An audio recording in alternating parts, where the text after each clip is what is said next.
Okay, let's start. Good morning. Not too many people today. I'm going to be taking attendance. Let's start here for a change. Okay, so this week we're going to switch over to integral calculus. We're going to discuss Riemann integrability, and for a while we're just going to focus on that, and eventually we're going to sort of combine the two parts of calculus in a couple of weeks, I think. Maybe not next week, but the week after. Well, we're going to do that, in fact, next week, at least according to the plan. But I wanted to discuss a little bit more some aspects of differential calculus. So there's a couple sort of interesting theorems that I want to discuss, and then there's an important theorem called the Inverse Function Theorem. I want to state it and prove it. And then there's a L'Hopital rule that I'm debating whether or not we're going to prove or even state, because I don't know, I'm not too much of a fan of proving the L'Hopital theorem, even though it is something provable. In my experience, the way I think about the L'Hopital theorem is something empirical. I know from calculus that I can use this trick and it works and stuff like that, and reading the proof out or you're looking at the proof doesn't make it any less mysterious, I would say. But we'll see. I want to perhaps discuss L'Hopital and perhaps the second derivative test, but we'll get to that. Okay, so last week we ended up with the statement that if f prime is a positive function for a differentiable function, then f is strictly increasing. We showed this using the mean value theorem, and then I told you that the other way around doesn't work. This is an important point. An example, of course, is f of x equals x cubed. This is a strictly increasing function.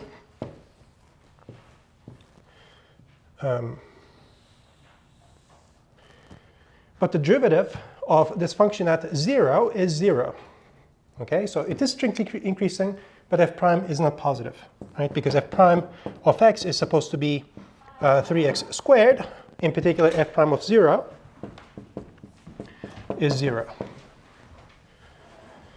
Okay, so this thing doesn't work two-sided, in a two-sided manner. But if you were to relax f prime strictly positive to non-negative, then you have an if and only if. And this is this next theorem. And I'm just going to prove the first part. The second part I'm going to leave to you.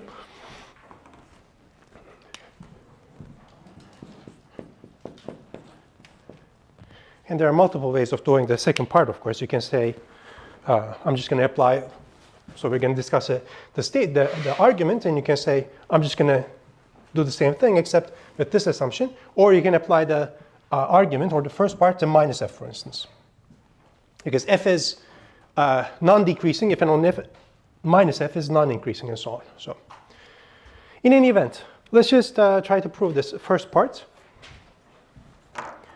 So this is a two-sided statement, which means that we need to prove that f prime being non-negative implies that f is non-decreasing, and vice versa.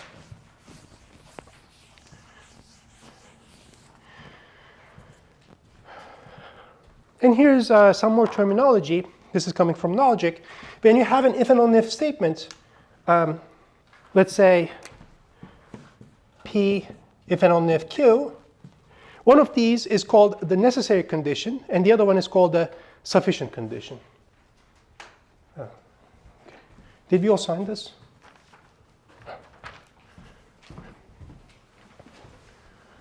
So here, if you have a statement like this, in sort of like basic or everyday English, you would say that Q is, let me see, which one? One of these is called the necessary condition, and the other one is called the sufficient condition. Okay, Q is called the necessary condition, or necessity, or rather, this direction is called necessity, this direction is called sufficiency. Okay. In direction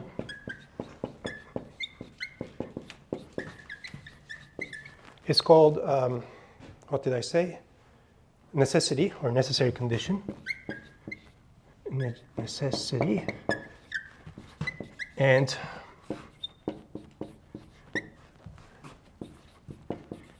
direction is called sufficiency.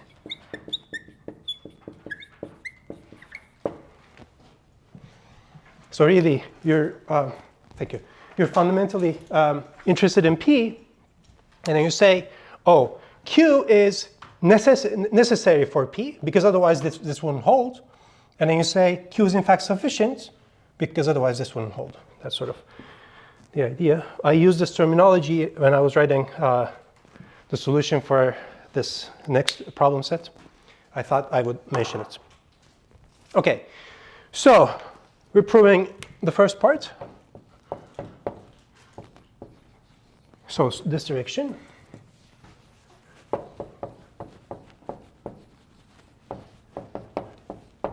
Say for any x and I, f prime of x is non-negative. What I want,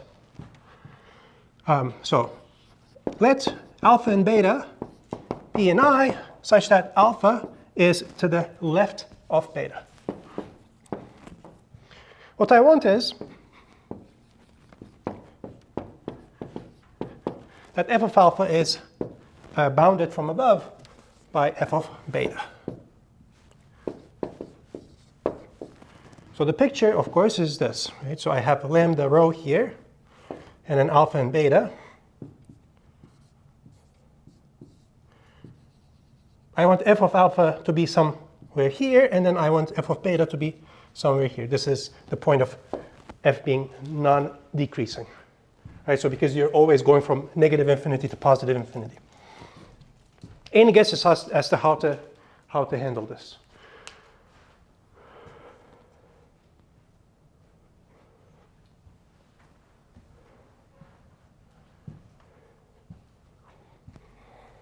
I told you on Friday that whenever you see 2 points like this that are distinct from each other, and whenever you have a differentiable function, you should think of something immediately.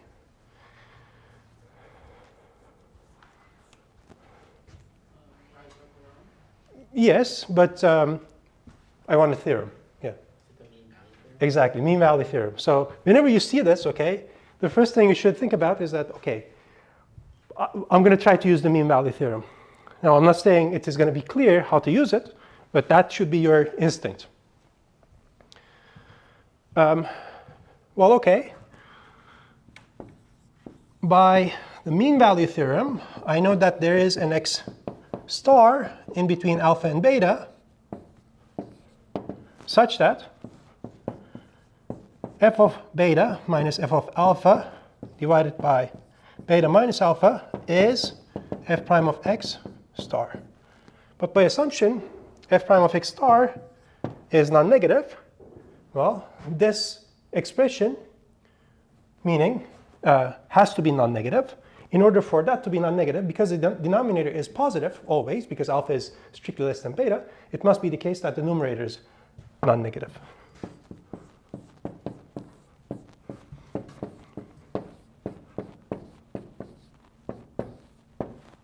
Okay?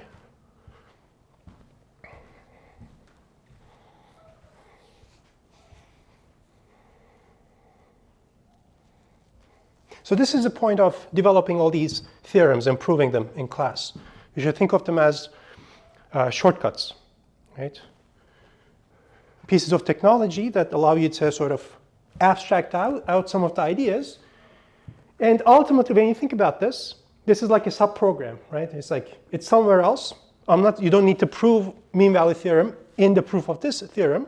But when you think about it, if you think about it, even if you didn't try to use the mean value theorem, eventually this proof would use something like the mean value theorem.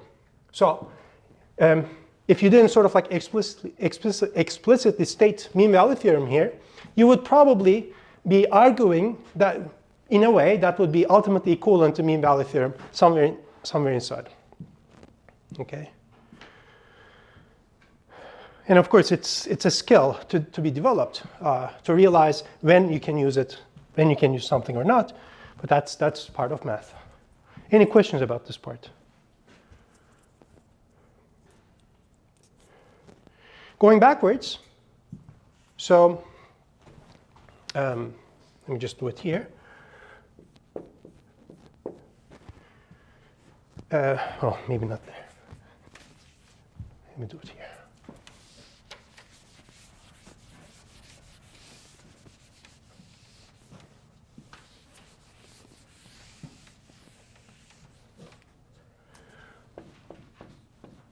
Now I'm assuming that f is non-decreasing. And I want to show, and I'm assuming also, I erase it, but I'm assuming also that f prime exists. It's a differentiable function. If it's not differentiable, just because it is non-decreasing, you cannot deduce that it is differentiable, or f prime exists, in other words. Well, so let's say that f is non-decreasing.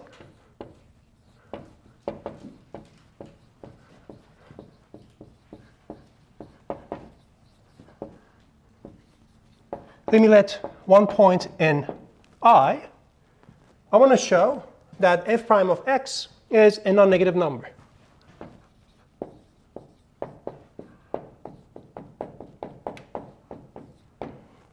Okay. Well, let's write down the definition of f being differentiable at x. It says that f of x plus h equals f of x plus f prime of x times h plus O of h, O being higher order terms. So things that decay faster than h does as h goes to 0. Okay, well then if I were to take, so for h positive, now when you think about this, if you remember, we sort of came up with this expression from a limit where the limit was taking over h's that is not 0, right? Because it's a rise over run, and when h is 0, that rise over run doesn't make sense, but we can still take the limit. So I can just assume that h is positive and then see what happens when I'm going to the right or to the left of this base point x.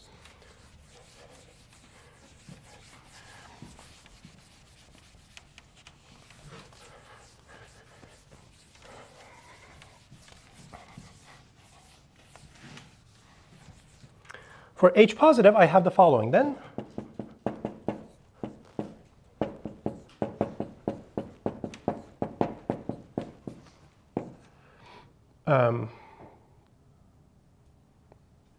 Okay. And then instead of plus h, I could have used minus h there. In which case I would have gotten this.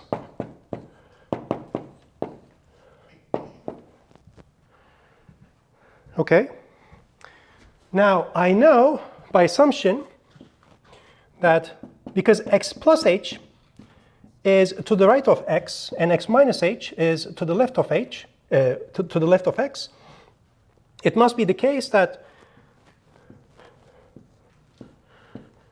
if this is f of x plus h should be not less, not below than this height, and f of x minus h cannot be above f of x, right? So this expression is larger than f of x.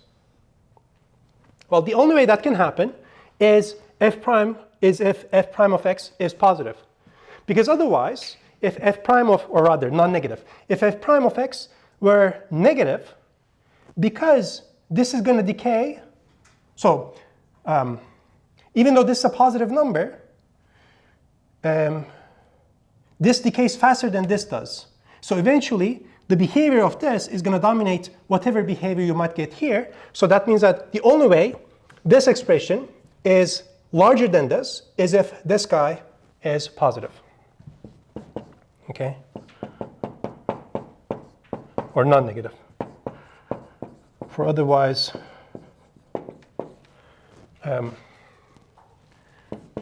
for sufficiently small h, f of x plus h would be less than f of x. Okay, that's how we do it. Any questions about this? Let's connect this Lipschitz property that you thought about in the previous problem set. Well, any differentiable function, insofar as the derivative itself is bounded, is Lipschitz. So in a sense, Lipschitz property is a generalization of differentiability.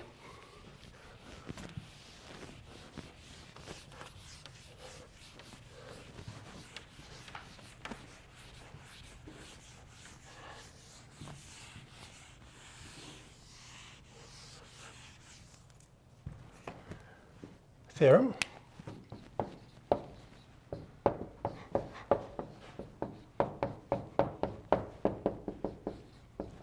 If f is differentiable and f prime is a bounded function, so the derivative is bounded, then f is Lipschitz.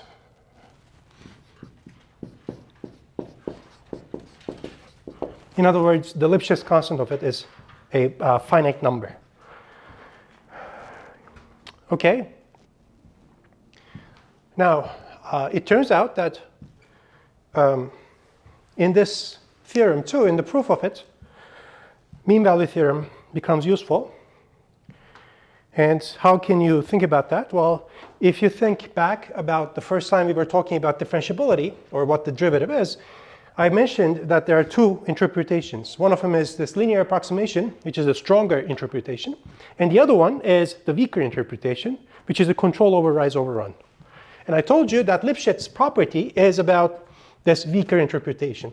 And I told you then that mean value theorem gives you that stronger interpretation, that is to say, f being differentiable implies the weaker interpretation, f being Lipschitz. So this is a rigorous way of stating this. Okay, so here's a proof. Let's first perhaps remember what it means for f to be Lipschitz.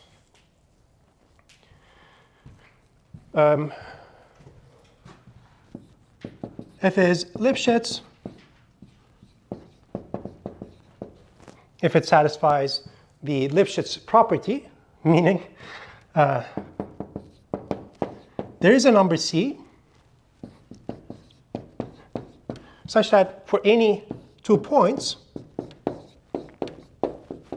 in I, their difference, the difference of their images is bounded from above by c times their difference. That's the Lipschitz property.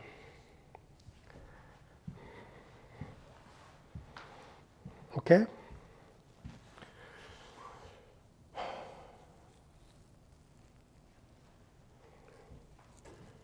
Well, of course, in this case, if alpha equals beta, there's nothing to do because the left-hand side has to be 0. F of alpha equals f of beta, because alpha is beta. And the right-hand side is 0 as well. So here you can assume that alpha is, for instance, to the left of beta. Log, suppose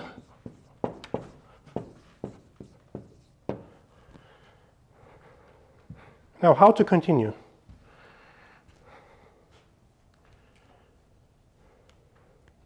What to use here?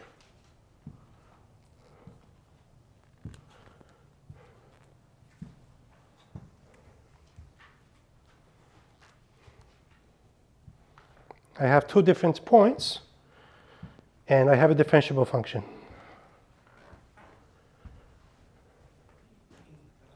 Mean value theorem, okay. Okay, at this point, you should expect in the second exam a couple problems about mean value theorem, okay? Like mean value theorem. Make that a reflex. Okay.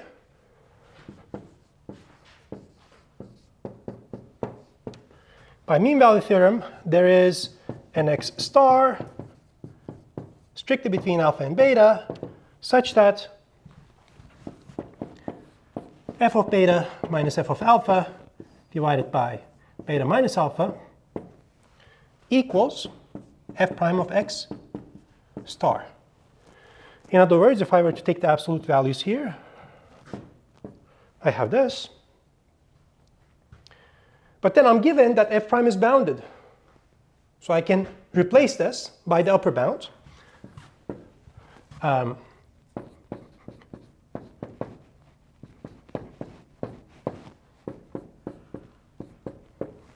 if I were to call this C, I'm done. Right? That's a finite number. And that's the end.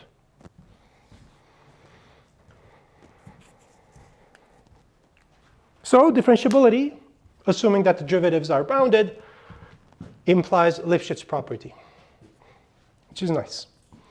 It's a nice thing. Any questions about this?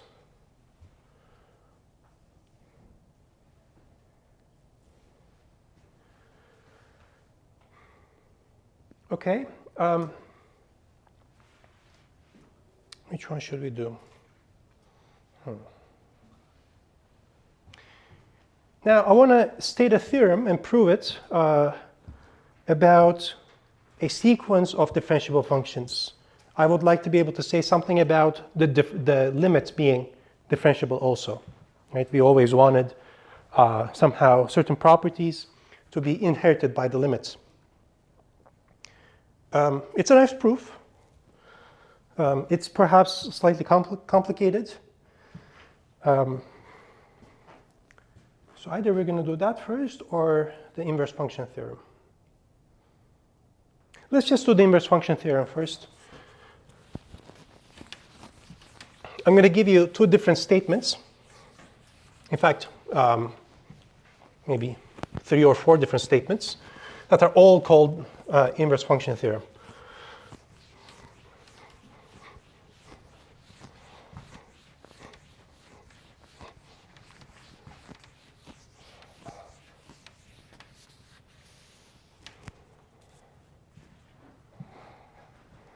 Inverse function theorem.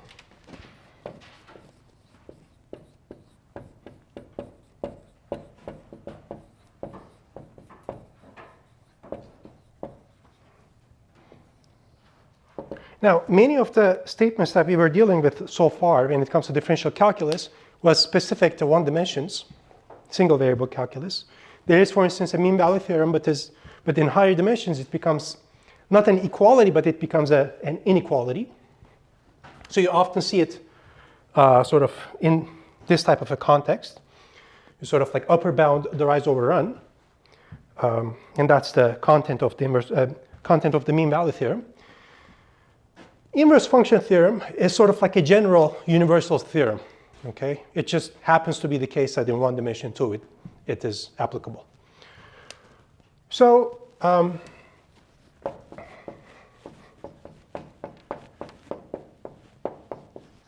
let me let a function defined on the interval taking real values.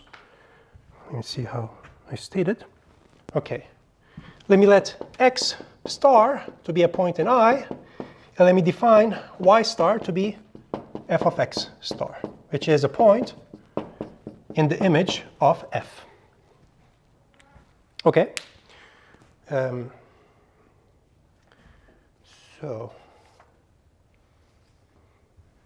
So zeroth statement,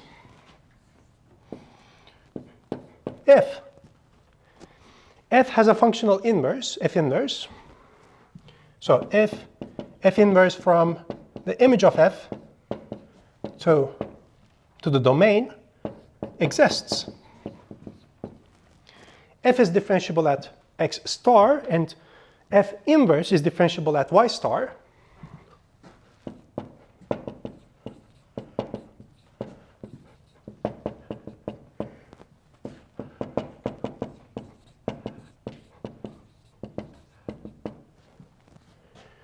then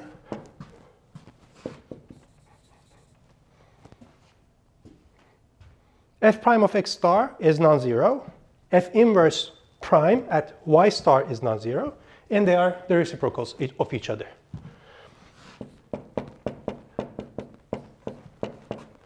So maybe I should write it like this. X star is a regular point of f, just so that we remember the definition. Regular means the derivative there is non-zero. Y star is a regular point of f inverse, and they are related like this. F inverse prime at y star equals 1 over f prime of x star. That's the zeroth statement. Why is it the zeroth statement? Because this follows immediately from the chain rule. I'm not going to prove this, but it's good to have this stated this way. Somehow, especially in single variable calculus, I just looked at a bunch of different books to come up with, to find the nicest statement of the inverse function theorem, and they're all very confusing as far as I'm concerned. So I'm sort of separating the concerns here a little bit.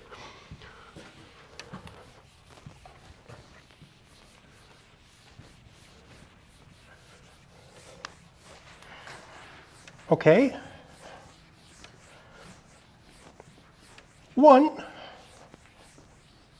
So the first statement, first part, says that if f is a homeomorphism onto its image, so it's a continuous with a continuous inverse,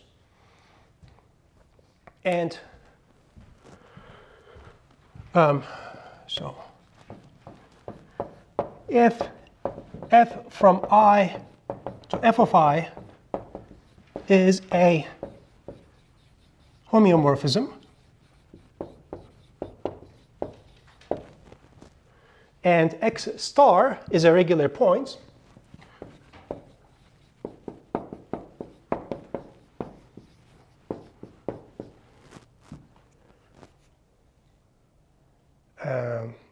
meaning f is differentiable there and the derivative is non-zero. Okay. And then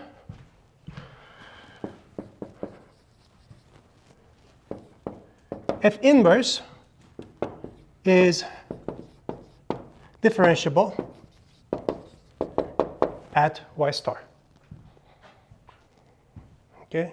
So in the previous case, I just said that f inverse exists. I didn't say anything about regularity properties. I didn't say that f inverse is continuous or whatever. So somehow the properties, the assumptions sort of like change just a little bit. But of course, if f is differentiable in particular at x star, and if there's this conclusion that f inverse then becomes differentiable at y star, then that means that the zeroth part also is applicable. So they are like connected to each other in a sense. So here's the third statement that is closer to what people would, more people would identify as the inverse function theorem. And this is going to involve some new terminology.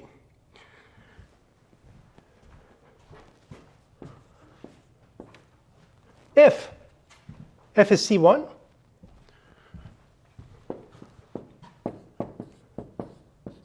meaning it is differentiable everywhere on I, and its derivative function itself is a continuous function. Right? That's what C1 meant. And x star is a regular point.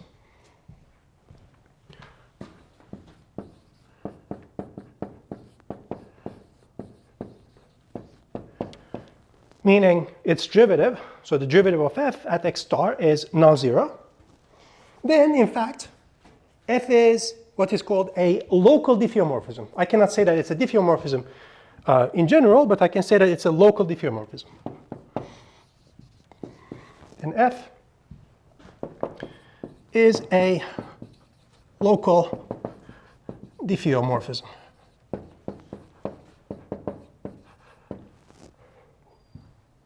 At x star.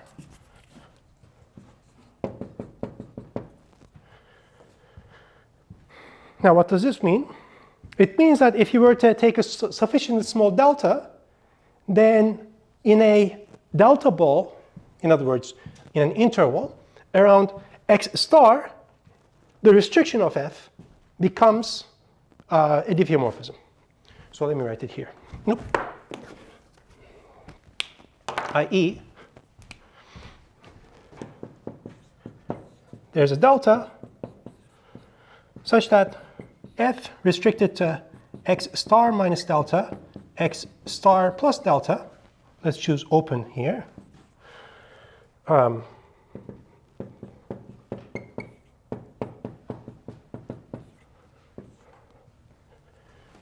me say this restriction is a diffeomorphism, is a C1 diffeomorphism.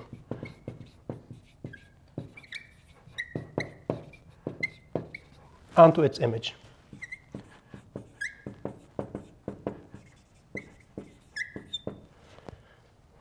We'll call C1 diffeomorphism.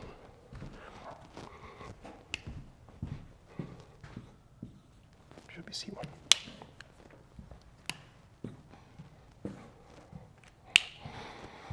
Okay.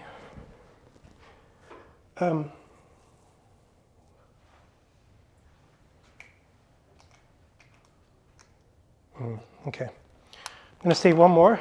There's one more statement that I came up with, but I'm just going to leave that as is. 3, if f is c k, meaning k times differentiable, so its kth derivative exists, and a is a continuous function.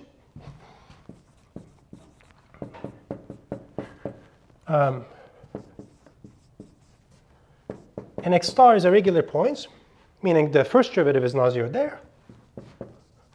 Then f is a local ck diffeomorphism.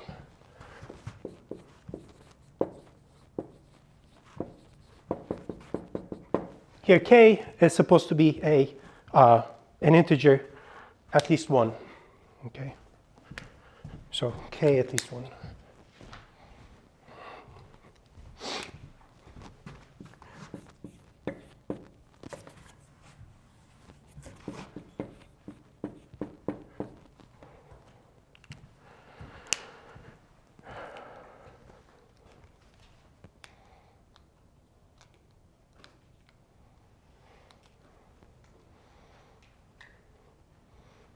Now, let's compare the statements, okay?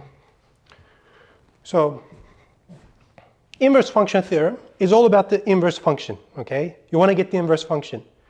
And I told you this is the standard sort of inverse function theorem that is understood in general. This is very fundamental and very useful because in applications, this allows you to do the following. Okay, you have something like this. You have one quantity y that depends on another quantity x by way of a function f. Okay, and then it turns out that often you want to go back, right? You want to find a solution to this. You're given y, you want to get the x. And so the typical thing to do is to solve for x.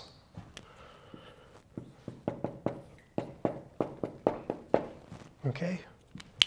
Now we can assume that your function f has an inverse, okay?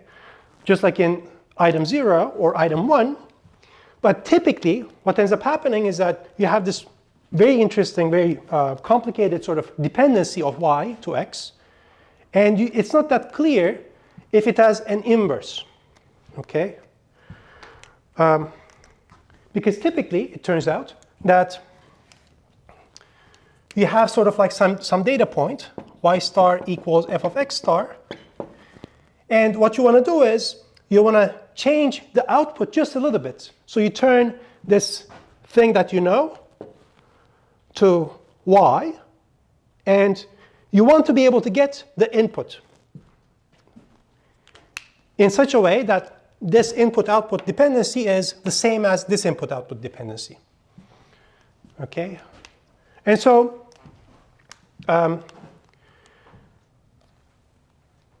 what you need is something that tells you how to invert this dependency, even though you don't know, possibly, that it has an inverse. And in fact, you don't need an inverse that is applicable for any y whatsoever. You want the inverse to be applicable near this point. Okay, that's the idea. And so that's why we're interested in finding the inverse, maybe not globally defined, but at least I want it to be defined near y star, near the specific point that I was given. Okay, and the importance of item 2 as opposed to the item 0 or 1 is that in 0 or 1 you're assuming that it has an inverse, global inverse. Okay, but in item 2, as you see, I'm not assuming anything about the whether or not the functional inverse exists. It may not indeed. But I have a calculus assumption. You take your function that gives you the dependency, you differentiate it, you want that differentiable, you want that derivative to be continuous, that's C1, and at x star, you want f prime to be non-zero. Okay? You want it to be a regular point, because if it's a critical point, then it is probably the case that if you were to change y star to some nearby y, the behavior is going to change quite dramatically. Okay, so in that case, you cannot sort of apply this. But if y prime is a regular value, right, that was the name, then you should be able to say something about what is going on about nearby values. That's the content of regularity, in a sense, y star being a regular value. Okay, and this third is, it says, it gives you, that if the dependency that you started with is more regular, if you have more differentiability available to you, then this local inverse also is going to have that many derivatives. Okay. Any questions about the statements of this?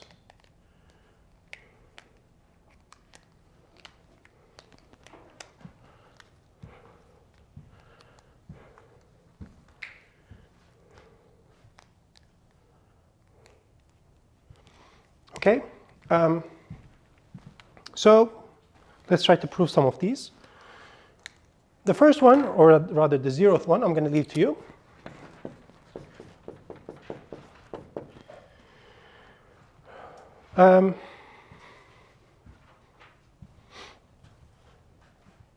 Maybe let's do one. I'm going to leave this to you too. Let's, at the very least, do item 1.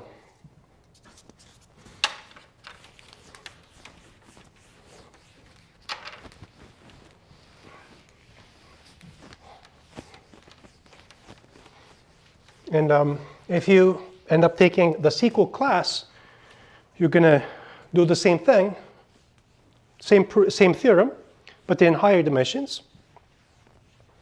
There you're going to see that in higher dimensions, the derivative of a function is not a number necessarily, but it's what is called a matrix. So it's an array of numbers that somehow you construct by putting all the partial derivatives of the function into one sort of array. And then instead of saying that I want f prime to be non-zero, you say that I want that matrix to be invertible. Okay? And so that gives you something about determinants, if determinants are available to you and whatever. Okay.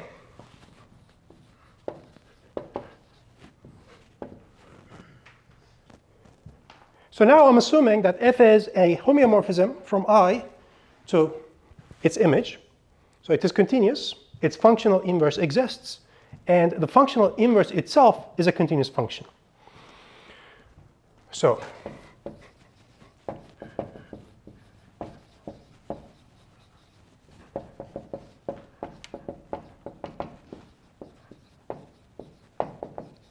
are both continuous.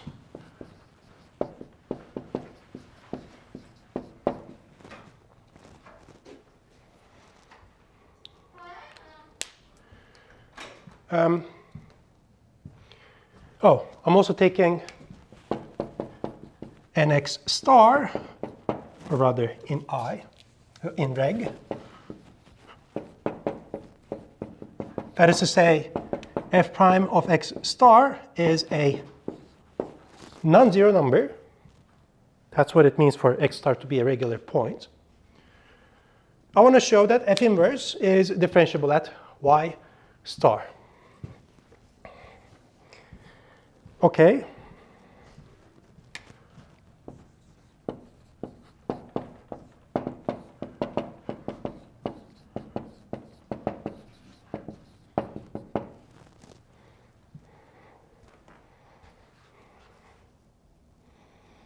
Okay. And in fact, and f inverse prime at y star equals 1 over f prime of x star, based on item 0.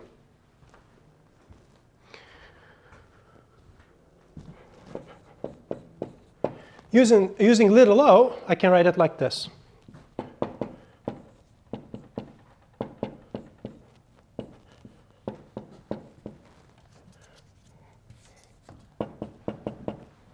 Maybe do it like this. This is this number.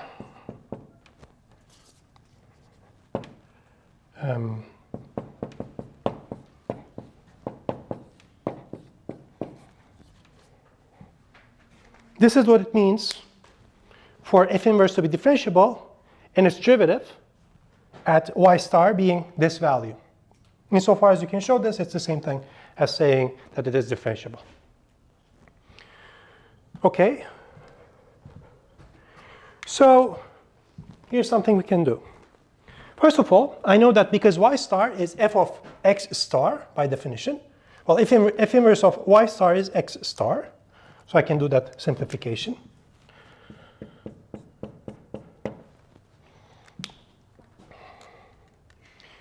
Another thing too is that as k goes to 0, so that this guy becomes y star, because I assume that f inverse is continuous, I can do a change of variables, and I can call this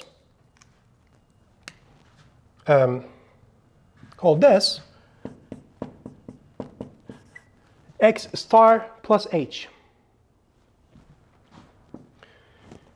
Okay, by the continuity. So by the continuity of f inverse at y star, in fact, I have that as k goes to 0, this guy goes to x star.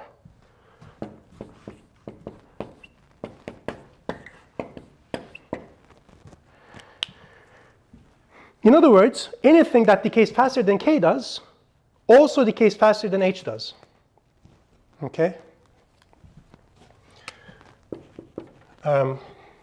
So I have here x star plus h equals x star plus 1 over f prime of x star times k plus o of, let me just leave it as k.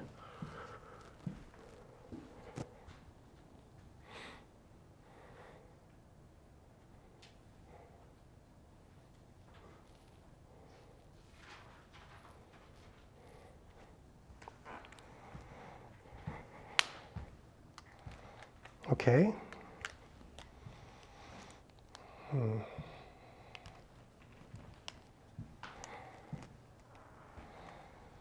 Maybe I'm getting confused here. Any ideas as to how to handle this?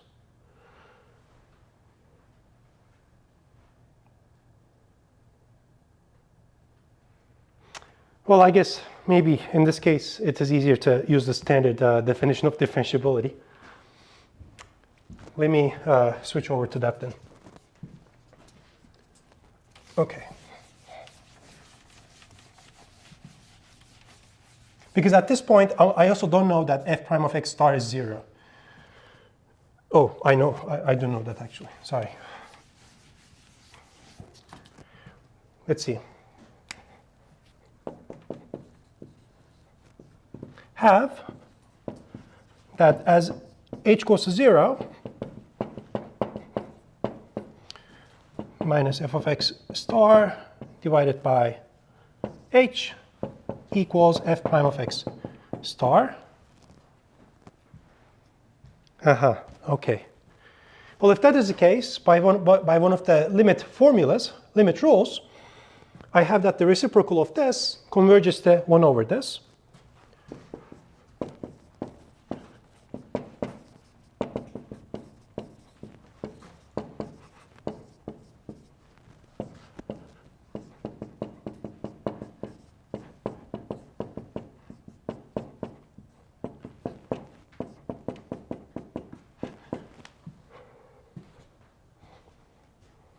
Okay. Then, okay, so I think this argument, the other argument was working just as fine, but I got confused.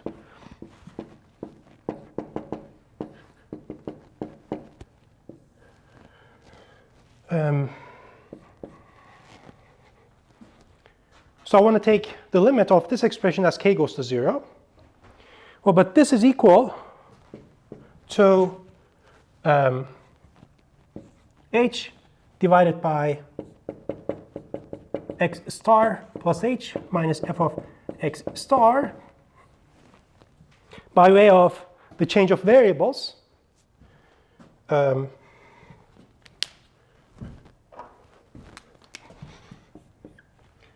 F of x star plus h equals y star plus k.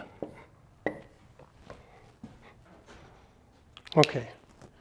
And by the continuity of f inverse, I know that as k goes to 0, h goes to 0, and vice versa, in fact, which means that as I take the limit as k goes to 0, this is going to be the limit of this as h goes to 0. And this is going to converge to f prime of x star reciprocal. Okay. Apologies, this was kind of messy, but not a very complicated argument. Once you have that, you have an inverse already that is continuous, it's rather straightforward how to prove. Okay. So here I use the fact that f inverse is continuous, because ultimately I want to take the limit of k goes to 0 here.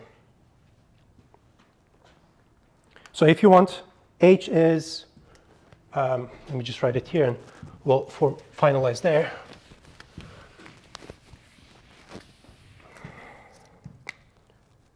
So if I send this to the other side, it's going to be f inverse, and then h is going to be f inverse of y star plus k minus x star.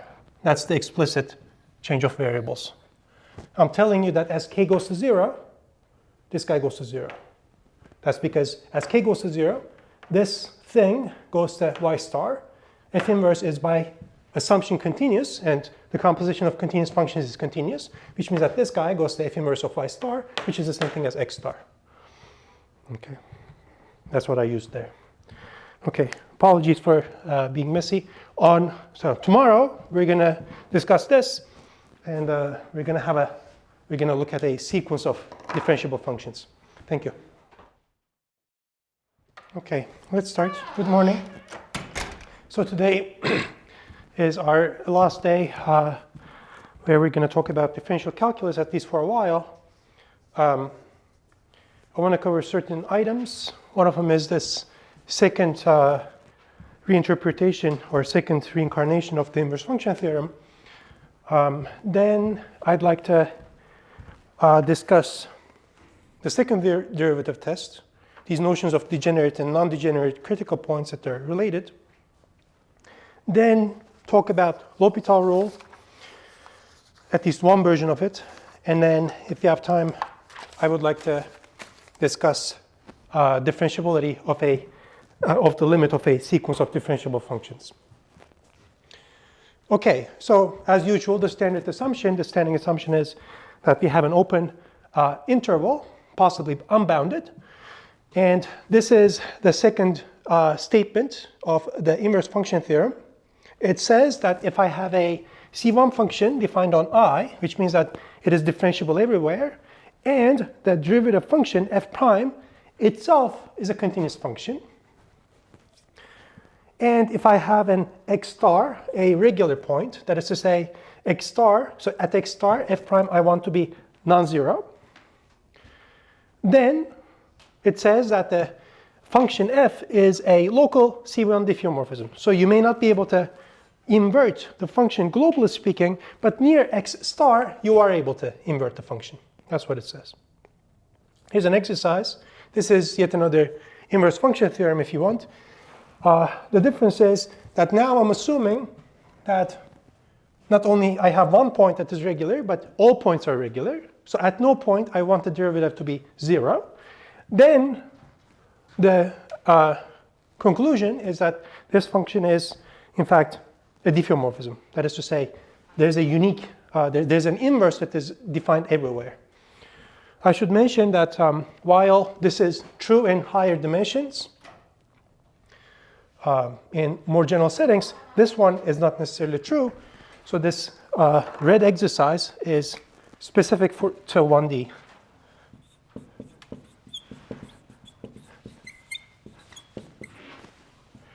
There is something called the dimensionality curse.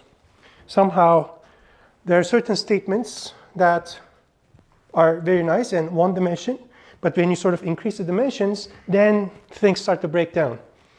And this is sort of one instance of that. And if you end up taking the sequel class, you're going to have to think about this. When is a map, when is a function from some open set of some Euclidean space to some other space invertible globally? Another exercise is a blue exercise, which is that there's a gap in the proof of this theorem in the textbook. It's subtle, but there's a gap. And ultimately, it's something that is fixable, but Taylor doesn't, I feel like, do a good job at being rigorous there. Anyway, so how to prove this?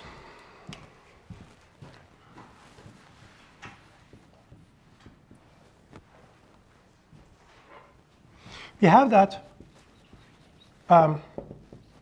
f prime of x star is non-zero.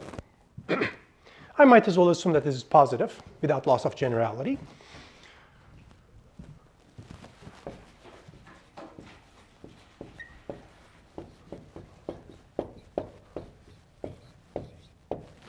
And furthermore, since f is C1, f prime is C0, right? That is continuous. Also,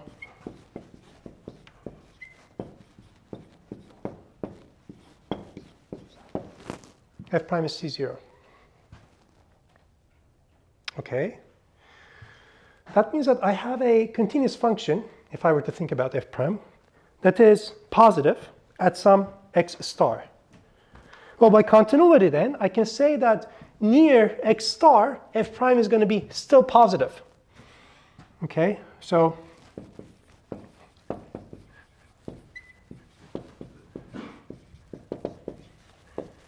of f prime at x star, there's a delta, positive, such that for all, let's say, x in I, such that x minus x star is less than or equal to delta, f prime of x is positive.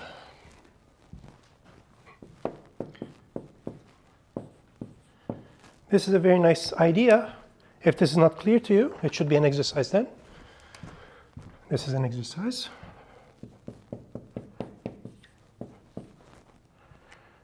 So near this x star, I know that f prime is always positive, which means by one of the theorems that we discussed, well, f on this interval, on this closed and bounded interval, is always strictly increasing.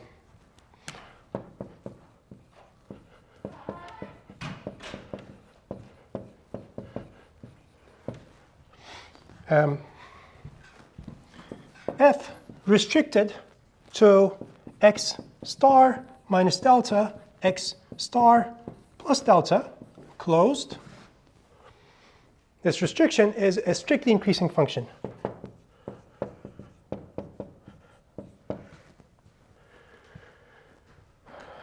By yet another theorem, because f is differentiable, in particular it is continuous, and any continuous function defined on a closed and bounded interval that is strictly increasing is a homeomorphism. So, since f is in C1, which is a subset of C0, and a differentiable function is continuous, by a previous theorem,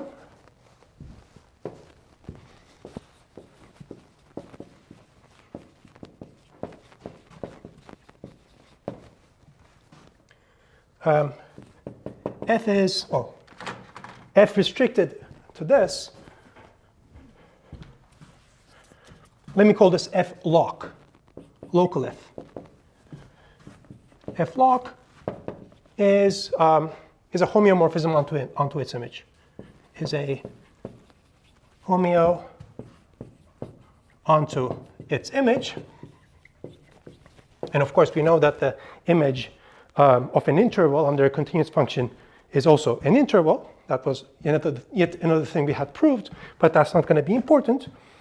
Well, once I have that it's a homeomorphism, I can apply inverse function theorem item 1, which we had proved, to finalize.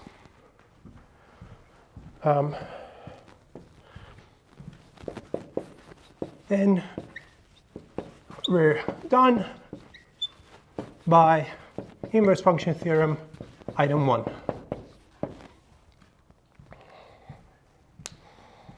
Okay. So at this point in this class, we have proved sufficiently many things that we can keep referring to. And part of the game is going to be, like these are the sort of building blocks. And so how can you sort of like simplify the arguments by just like referring to these things that we've already done? Okay, we have plenty of technology. Any questions about this?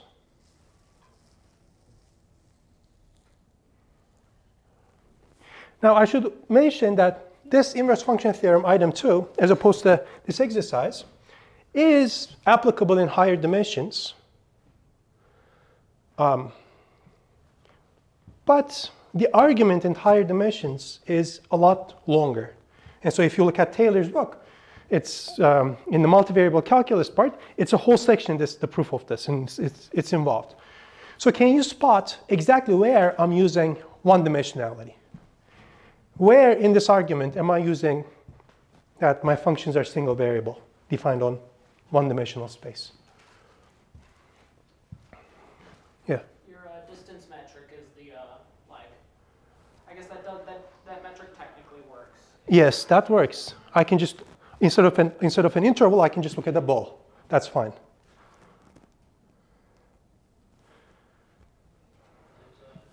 There's plenty of greater than and less than. Yes. I think it does work in higher dimensions. Yes, so this, instead of saying that I have a point, so instead of saying that this x is supposed to be in this interval, I would just say that x is in the delta ball centered at x star. But, yeah.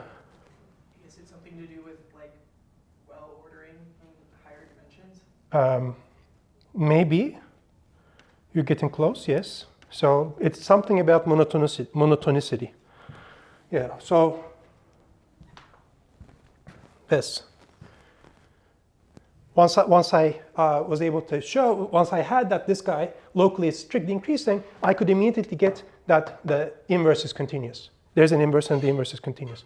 In higher dimensions, imagine that your function is maybe from the plane to the plane, but then there it doesn't really make sense to talk about increasing or decreasing necessarily.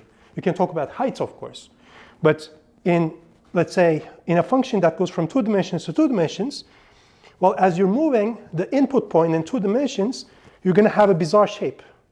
So somehow, in higher dimensions, the reason why this proof becomes more complicated is this part. So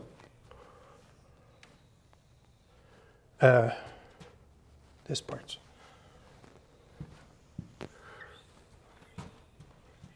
This part breaks down in higher dimensions, so you have something else. You have some more advanced stuff, in a sense. It's not that advanced, and I was thinking of covering it. I was thinking of sort of giving a couple more proofs of this, using technology that works in higher dimensions as well, but still restricted to 1 dimensions. But I thought we might as well just keep going, and then if we have time, maybe we can get back. So this part breaks down in higher dimensions.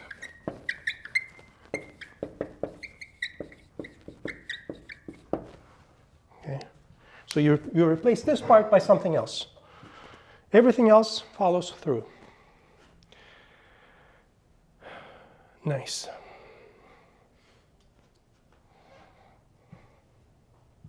Yeah, in fact, this there's this famous mathematician, economist, John Nash, the main character of The Beautiful Mind. So, A Beautiful Mind. And he got the Nobel in economics for his work on what I call equilibriums. But in fact, he has significantly more sophisticated work that is more important in pure math. And one of them is what is called Nash-Moser Inverse Function Theorem. Moser is yet another mathematician. So Nash-Moser Inverse Function Theorem is sort of like a generalization of this that basically gives you the same statement, but in infinite dimensions in a sense. So very nice stuff. Okay, any questions about this? Second derivative test. Now, I'm not going to spend too much time on higher derivatives for now, but toward the end of the class, in fact, in the last week, we're going to sort of upgrade this linear approximation, or rather thinking of the derivative or differentiability as linear approximation to quadratic approximation and so on. So we're going to be spending more time on higher derivatives then. But at the very least, since second derivative test is sort of like a standard subject in single variable calculus, we might as well discuss that.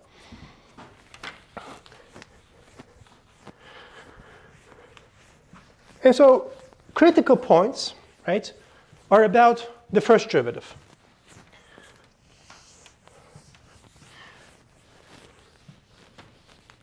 When you have a critical point, we have discussed how it's an important point for the function to understand.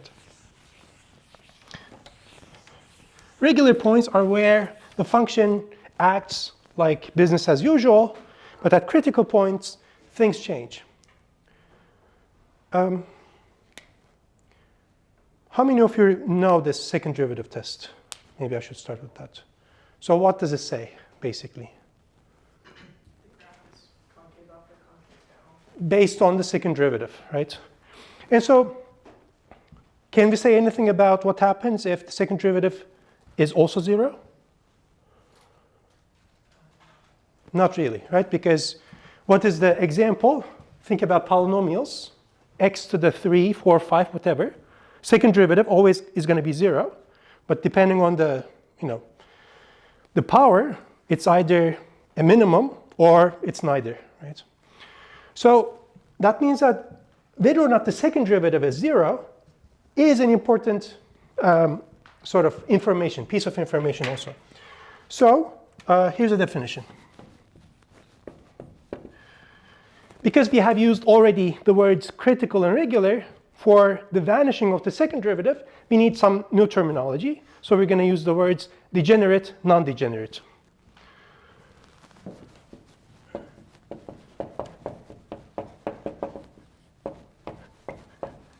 Be twice differentiable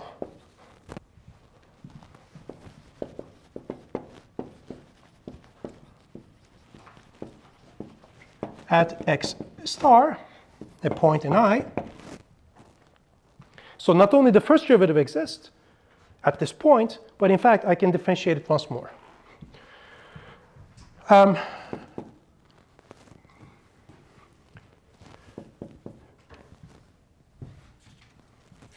me say it like this. If x star is a critical point of f, that is to say, f prime of x star exists, but is equal to 0, then x star is called a nondegenerate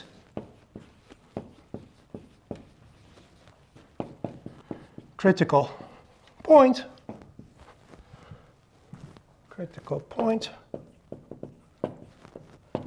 If, well, the second derivative at x star is non-zero. Non-degenerate because this is the good case. In this case, I can say something. Otherwise, I'm going to call it a degenerate critical point. So x star is a degenerate critical point.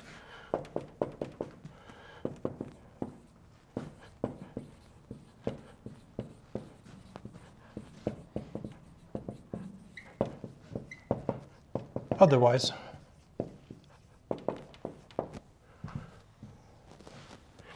and the second derivative test says this: if you have a non-degenerate critical point, so you have a differentiable function, twice differentiable, let's say. And in fact, let me delete this. Let's just say that f is twice differentiable everywhere, so that it is easier to make sense of this.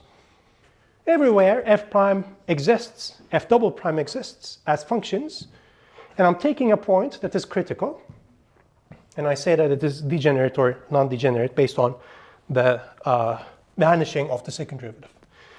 So the second derivative test says that any non-degenerate critical point is a local extremum. Okay. So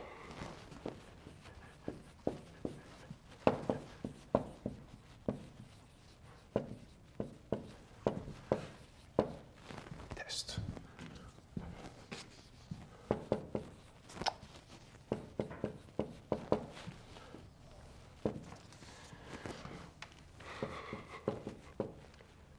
If f defined on I is twice differentiable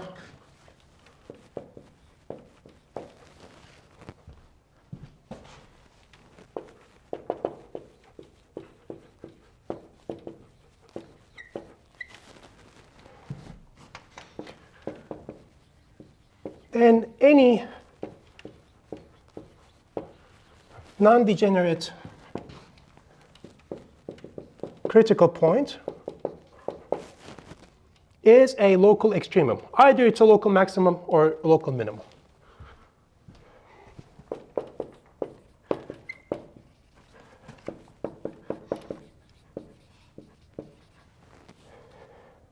More specifically, if f double prime of x star, for x star a non-degenerate critical point, positive, then it should be concave up, or convex, I guess, meaning that x star is should be a local minimum. And if f double prime at x star is a negative value, then it should be a local maximum.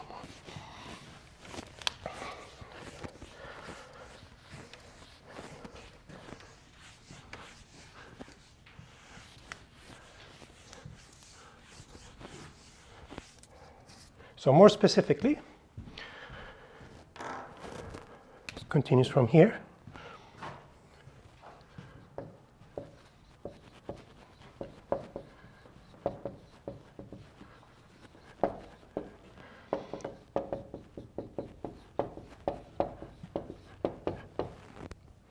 If x star is a critical point, then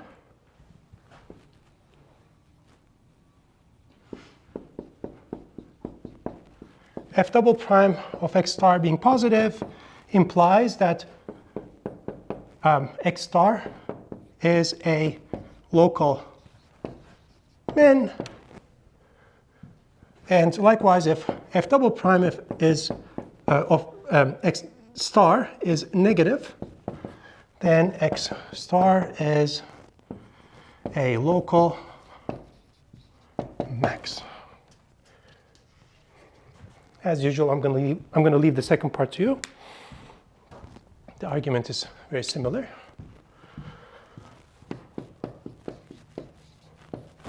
Let's just prove the first part.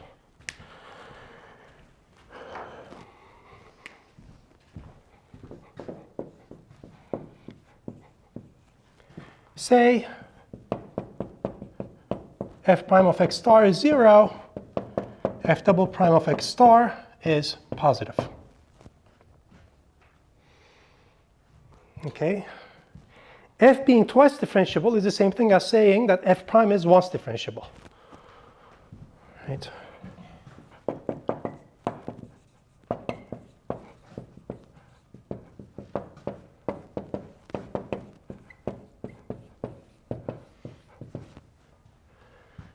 And so if I were to use the definition of differentiability of f prime at x star, I would get the following.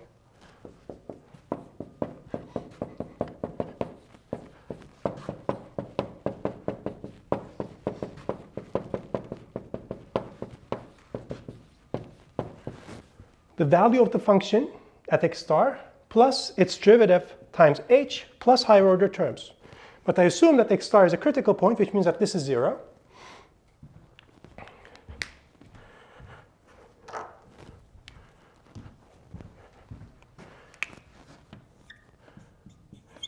And again, we're assuming that this coefficient next to h is positive.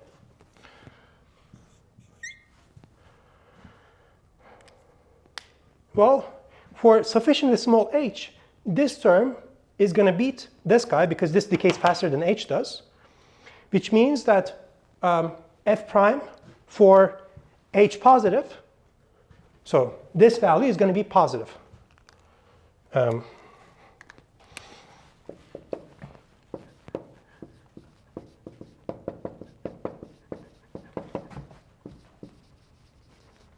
For sufficiently small h, so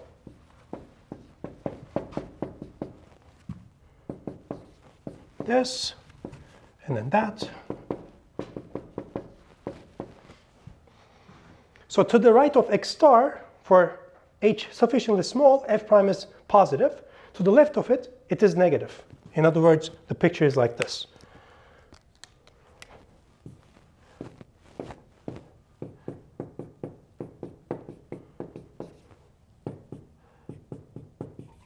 Here, I know that the derivative is 0.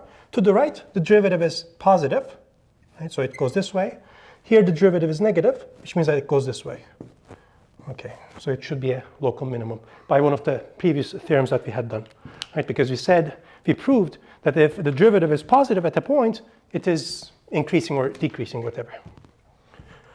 Okay, so I'm going to leave it to you to finalize the formalization of this.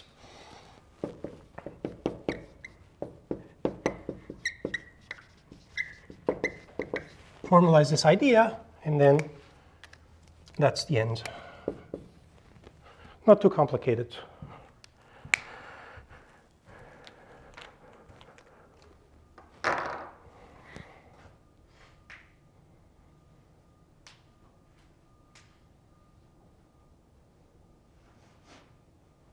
Any questions? So here's the example that you should keep in mind. Think about x cubed, or x to the fourth, whatever.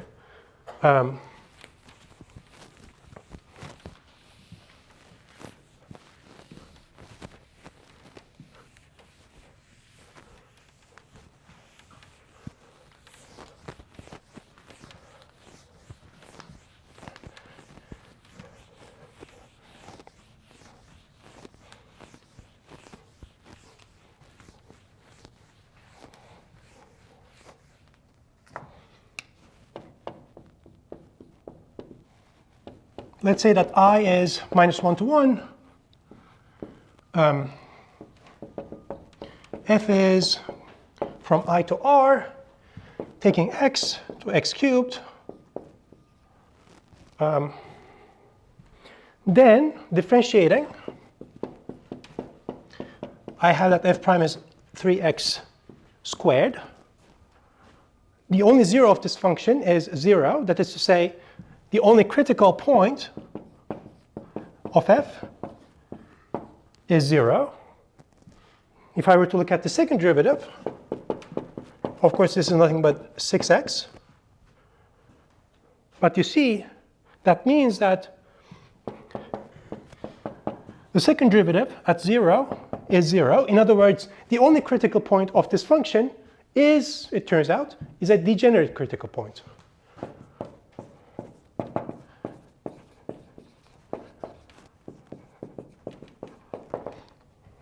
Which means that you cannot apply the second derivative test.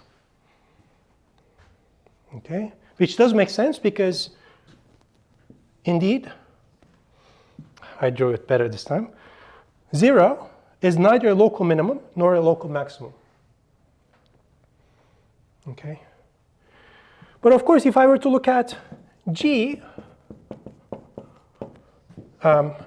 x goes to x to the 4, then g prime is 4x cubed, g double prime is 12x squared. So again, the only critical point of g is 0, and again it is degenerate.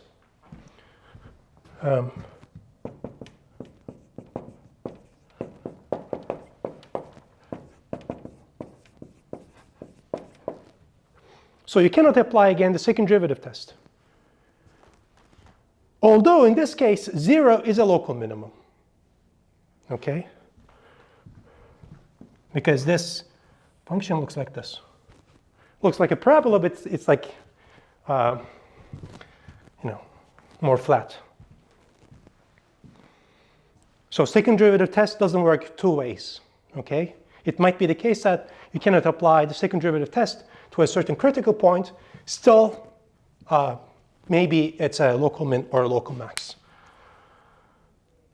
Okay, in this case, in fact, this point turns out to be the global minimum.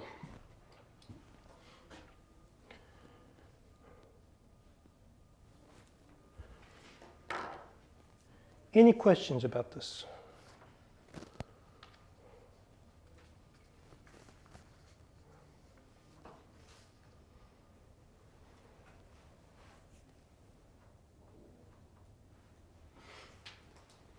Okay, let's talk about L'Hopital rule. How many of you have seen something like this before? L'Hopital. Okay, so it's not my favorite topic. And as I was mentioning before, I was debating whether or not to cover it, but there's a whole section in the textbook about this. And we have pretty much everything we need to prove it, or at least one version of it. So I thought it would be good to discuss it. Although, frankly speaking, as far as I'm concerned, the only sort of significance of this discussion is going to be that, okay, it's an application of the mean value theorem, and perhaps the proof is kind of like subtle, but apart from that, apart from it being hard to prove, or technical to prove, there is no sort of like major significance. Inverse function theorem is a very significant thing. L'Hopital, well, not so much. Typically, you use L'Hopital for calculation purposes, but then if it's for calculation purposes, you don't really care if it is, how to prove it necessarily.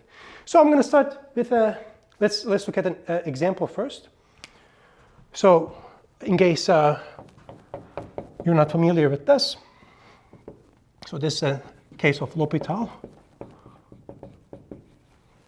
Then, because this person was French, use some things.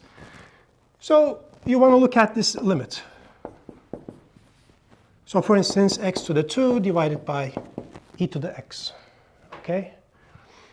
Okay, so the point is that you have a ratio of nice functions. Okay? So you can take limits of the numerator, you can take limits of the denominator, but now they're asking you to take the limit of the ratio. And so the first thing you would guess is that, oh, it's like this limit should be the ratio of the limits. And it turns out to be not necessarily correct in general, because if, in this case, for instance, the numerator, the limit of the numerator goes to infinity. The limit of the denominator goes to infinity as well. So if I were to just say, oh, this limit is going to be the ratio of the limits, this would just give me infinity by infinity, which is undefined. And so what you say then is that this L'Hopital rule tells me that if I were to differentiate the numerator and the denominator, and then look at the ratio, the limit should be the same. So now I differentiated the numerator. The denominator is the same, of course. E to the x is the only function whose derivative is itself, up to a constant. But then again, the same problem holds, because this is again infinity by infinity. So you do it again. And then this becomes 2 divided by e to the x again. Sorry, let me try to write it properly. But then you're good, because the numerator is a constant function and the denominator goes to infinity, which means that this goes to 0. Which doesn't make sense because exponentials are faster than any polynomial.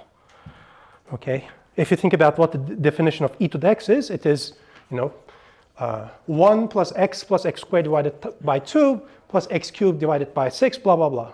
So e to the x has at least a term that grows in a cubic manner, which means that this ratio should go to 0 eventually. In other words, using our little o notation, I can say that x squared is little o of e to the x as x goes to infinity. Okay, so this is the idea. Okay. So there is the infinity by infinity version or 0 by 0 version. There's a bunch of different versions.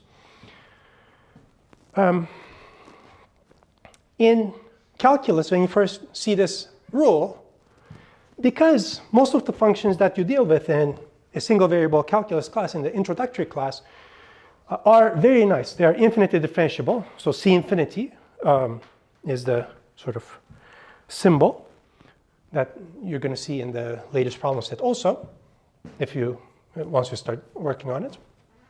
So you don't need to worry about differentiability, whatever, right? We just like plug and chug and everything works. Once you try to formalize this and try to prove this, now you have to be careful about the regularity and how you're supposed to sort of abstract out this statement. Okay? And there's a bunch of different ways of doing this. I'm just going to give one sort of like preliminary theorem and then give one version of the L'Hopital rule, which covers the 0 by 0 case. Okay? So instead of writing it like this, I could have written perhaps 1 over e to the x divided by, what is it? 1 over x squared. Same idea. In this case, this goes to 0, this goes to 0. So this is the 0 by 0 case, blah, blah, blah. There's a bunch of different versions of this. We're not that interested in the whole taxonomy of L'Hopital rules. Okay, so here's the first theorem toward this.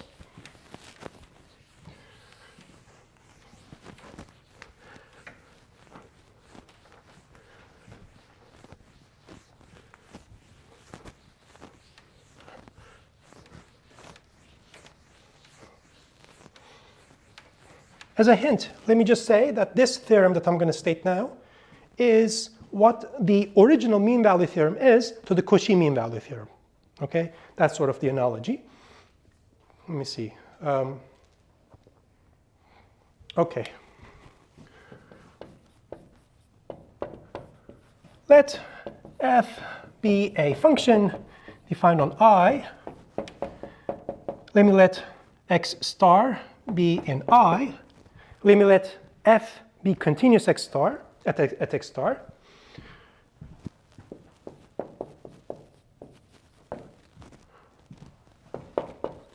And let's suppose that f is differentiable everywhere on the interval except at x star.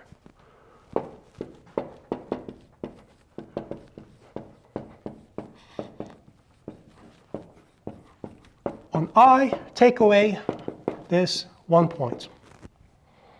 Okay. If the limit of f prime as x goes to x star exists, then f is differentiable at x star and the limits match. So if the limit as x goes to x star of f prime of x is L, it's a number, exists, then f is differentiable at x star and, well, the derivative is this limit.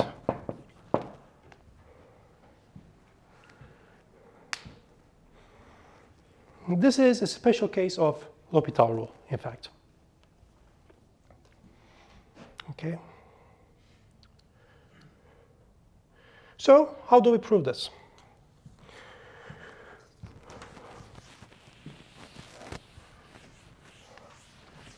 Now, this is an application of the mean value theorem.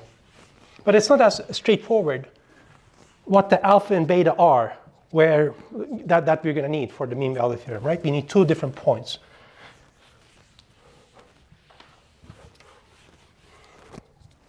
So proof.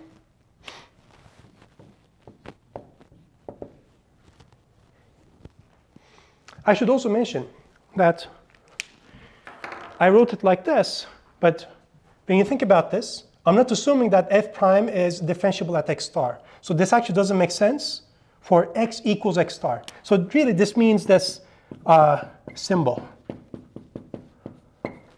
As x goes to x infinity, where x varies in I take away x star. So now it is perfectly valid. Okay. So this is the one thing that we have. I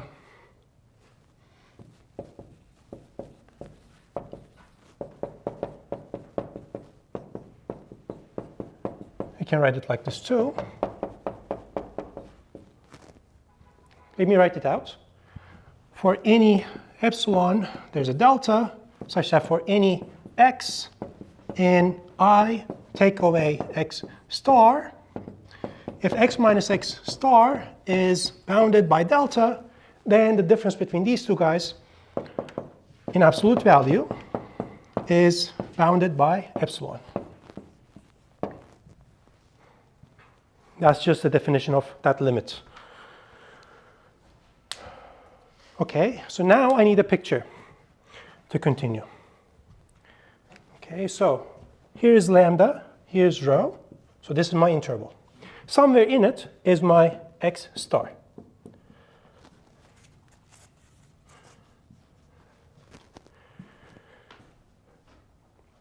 For any epsilon, then I have a delta. Okay. So this is x star plus delta. This is x star minus delta. I have control over f prime insofar as I vary x within this interval. So x is allowed to vary within this delta.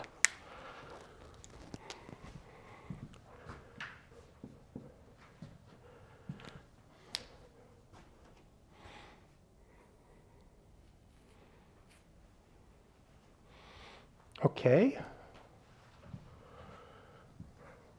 Now, for any such x,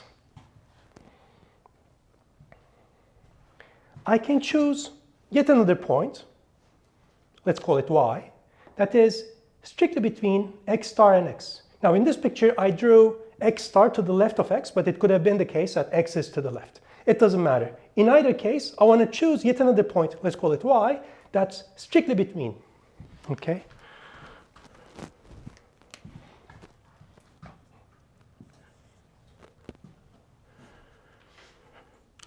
Because I know if I were to choose this y, as x goes to x star, because y is always, I'm assuming, because y is always between these two guys, as x goes to x star, y also has to go to x star. But if I have a y, then I have yet another point, using the mean value theorem here, in between x and y, such that I have something about the derivatives. This is going to be the configuration. Okay? So let me write it out. For any x, so I'm fixing an epsilon and delta. So fix epsilon and let delta be such that star holds. For any x as in star, and for any y strictly between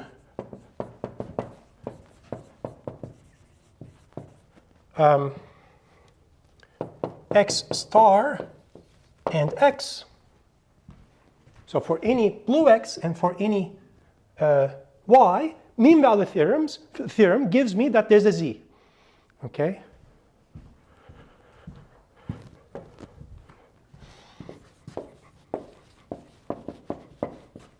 There's a z in I strictly between what is the picture? X and y, such that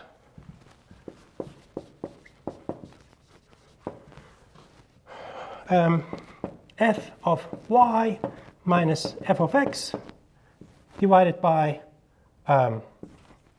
y minus x equals f prime of z.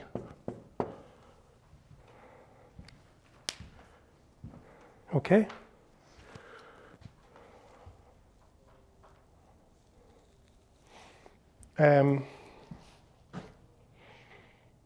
Oh, maybe I didn't need this y. Let's see. Because ultimately, I want to show that a certain rise over run approaches L. Okay, I think I don't need this y. And for any x as in this, by mean value theorem, there's a z strictly between x and x star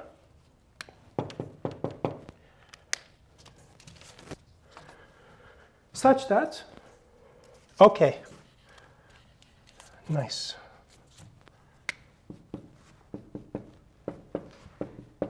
This happens. So forget about this y. I'm using the mean value theorem at these 2 points to get a z in between x and x star. Okay? Nice. But then, of course, so let me continue here.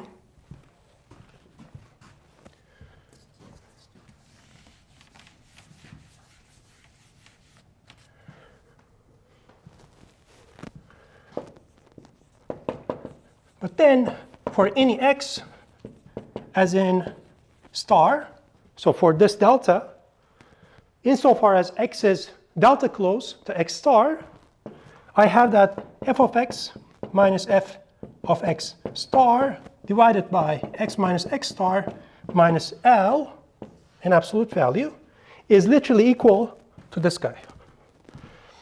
So f prime of z minus L. But because z2, by construction, has to be delta close, I also have z, this star, applicable.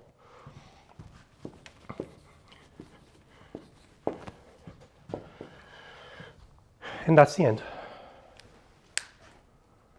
Okay? So you do a 1, 2, right? You have sort of like this target point. You're going to take the limit as x goes to x star. You first take x sufficiently close, and then by the mean value theorem, you get another z that is even closer. So for both x and z, this bound holds. That's the main idea. It's kind of convoluted, and I remember having trouble understanding this argument when I was first taking this class, but it's a nice argument. And once you sort of draw the picture, it makes a lot of sense, I think.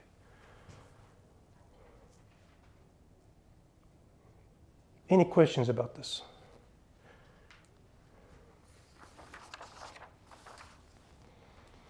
Now, I have 3 or 4 minutes, so I don't want to state the L'Hopital theorem, L'Hopital rule, the one that I'm going to show, but maybe I can sort of tease a little bit as to how this is a special case. Well, in this case,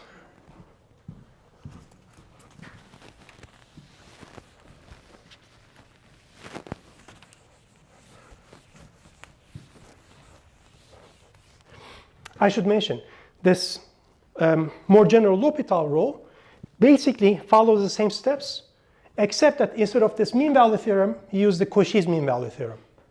Okay? Because you have sort of the ratio of arbitrary functions. So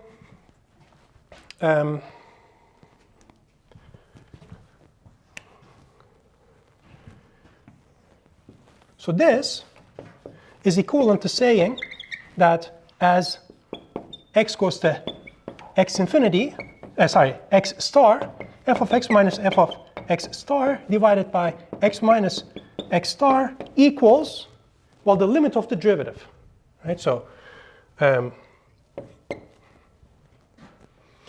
call the numerator capital F and the denominator capital G. So x minus x star.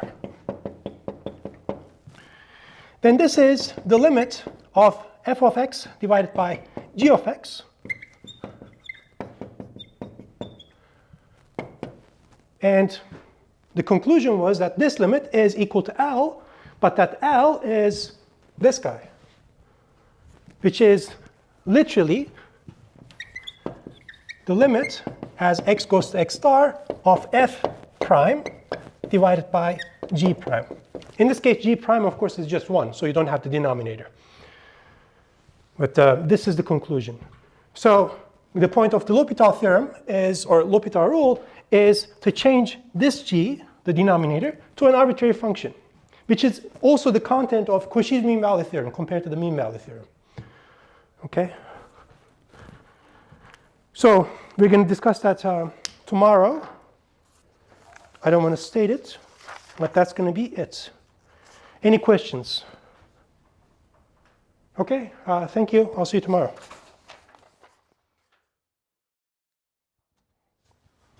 Okay, let's start. Good morning. So today is going to be our last day for differential calculus by itself. If time permits, I would like to start discussing Riemann integrals, but if not, then it's not a major issue. So I want to discuss 2 results. One of them is this L'Hopital rule, at least this version of it. There are many L'Hopital rules. The other one is about the differentiability of a sequence of differentiable functions. Okay. So there are many L'Hopital rules. This is just one of them. Okay. So we have the usual standing assumption. Lambda to rho is an interval that is open, quite possibly unbounded. I take a point x star in the interval I, and then I take 2 functions that are defined everywhere on the interval except at x star. So there's a hole, if you want. I want these 2 functions to be differentiable, and for any x and I want g, the function that's going to go into the denominator, to be non-zero, and its derivative to be non-zero as well. You don't necessarily need to assume this, but for simplicity, I thought it would be nice, because the statement is already complicated. The statement is this: if the limit of f as x goes to x star inside the interval is 0. And likewise for g. And furthermore, the limit of the ratio of the derivatives exists, converges. It's a number L. Then, in fact, you can take the limit of the ratios of the functions themselves, and that limit is going to be the limit of the ratio of the derivatives.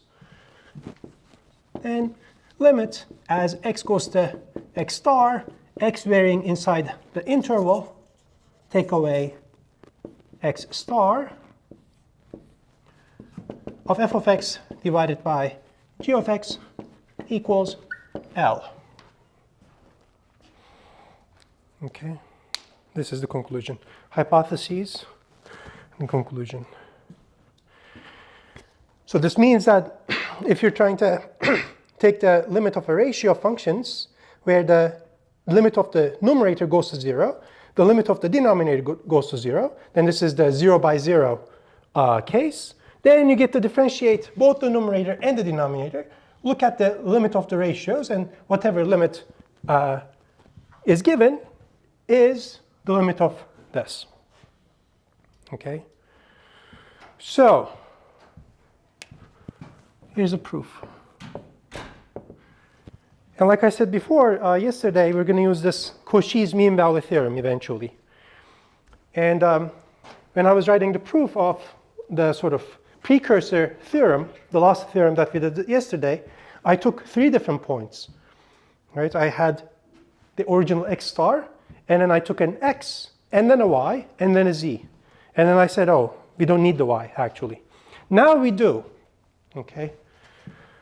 So, we start with, let's start with this. Okay.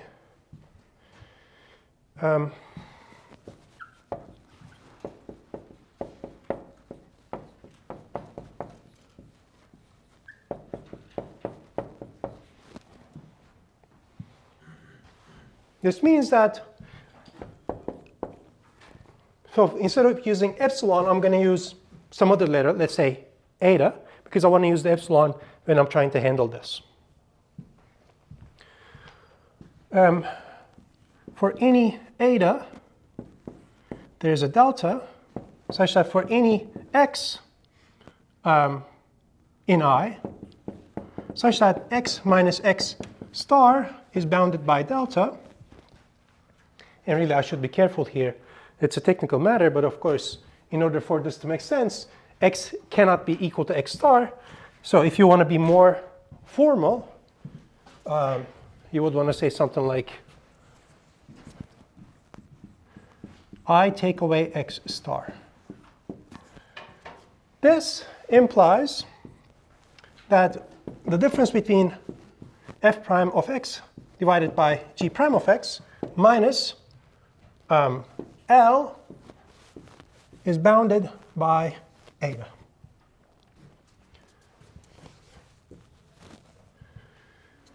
And in fact, maybe, okay, that's fine. We can just leave it like this. Okay. So here's the picture. Let's draw it here. Here's my lambda. Here's my rho. So this is my interval. Somewhere in it is x star.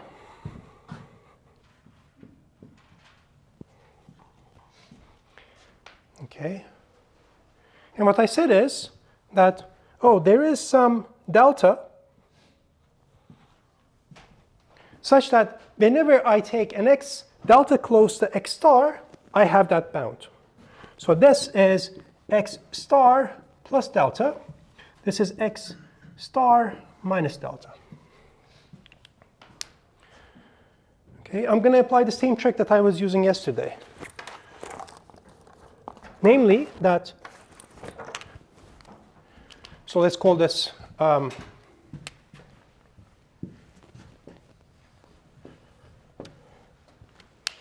star. And let me let and epsilon positive.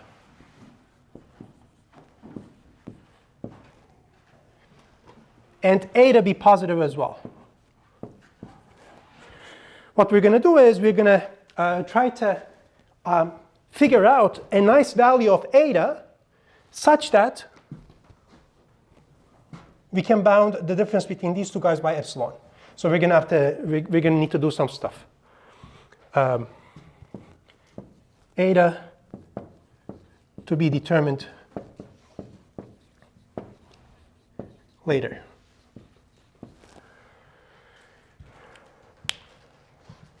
Okay. But once I have an eta, I have a delta. Sorry. Let delta be as in star.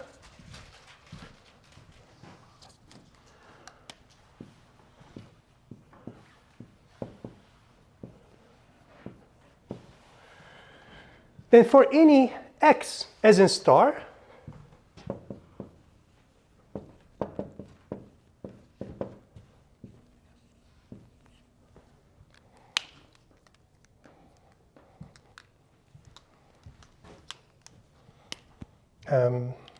and in fact, let me use a color here.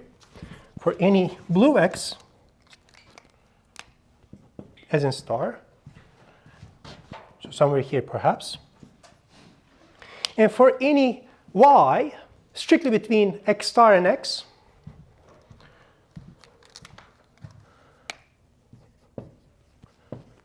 for any, let's say red, for any y strictly between x and x star,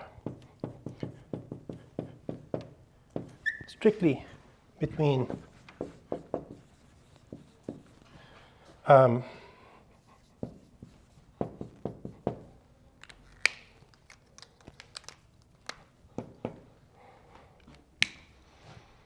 blue x and x star,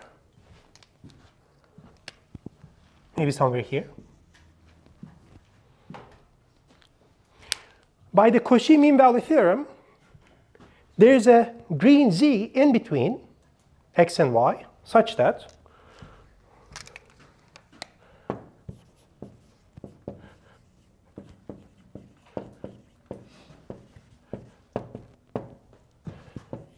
there is a green z strictly between x and y,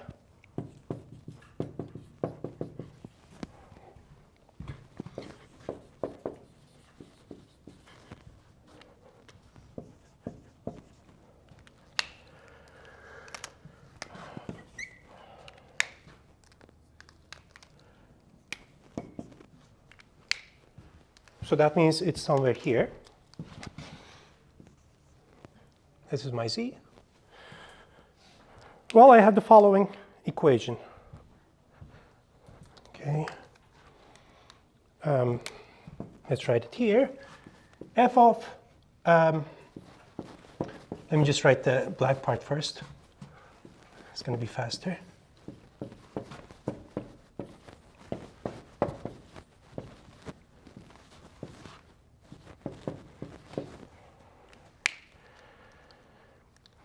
So these are supposed to be the rise over runs. So inside these, I should be putting x and y. And inside the derivatives, I should be putting the z. So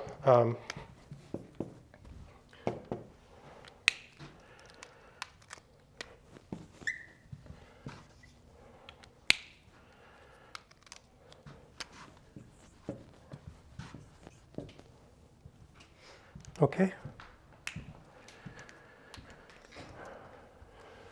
It's a handful, but we had done this before. If you don't remember, let's just take my word for it. This was something that we had proved because we had used this role lemma. We came up with a function, and then we found a certain critical point. We realized that that function has a critical point, and so on. Any questions so far? Okay. Now, why are we doing this? Because ultimately, the idea is that by manipulating this expression, I should be able to get f of x divided by g of x. Okay. Now, there are two cases really. Either x is to the right or to the left, in which case y would be so. Either x star is to the left of x, in which case y would be in between and like this, or the picture would need to be flipped. For simplicity, what I can do is I can say that in order for this limit to exist, this was an exercise that I had given. The left limit and the right limit has to exist, and they have to be equal. Okay? So I'm just going to focus on the right limit case. So,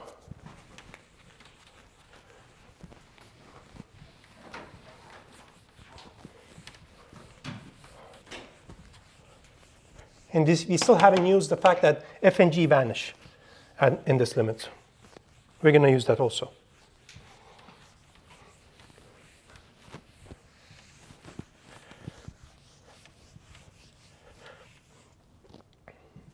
In a sense, because f and g vanish in the limit, we have the issue, because even though g is never 0, as g goes to 0, the numerator, or rather this whole expression, increases. So somehow we need to sort of control that increase. So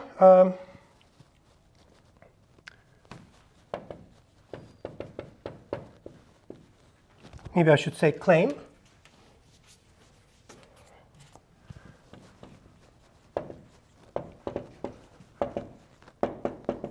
As x goes to x star, f of x divided by g of x equals L.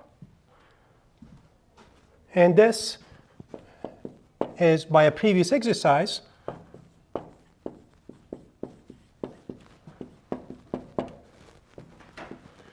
is equivalent to saying that the right limit, so x is strictly greater than x star,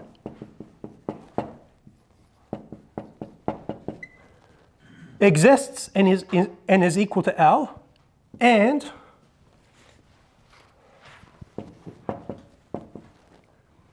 the left limit exists and is equal to L.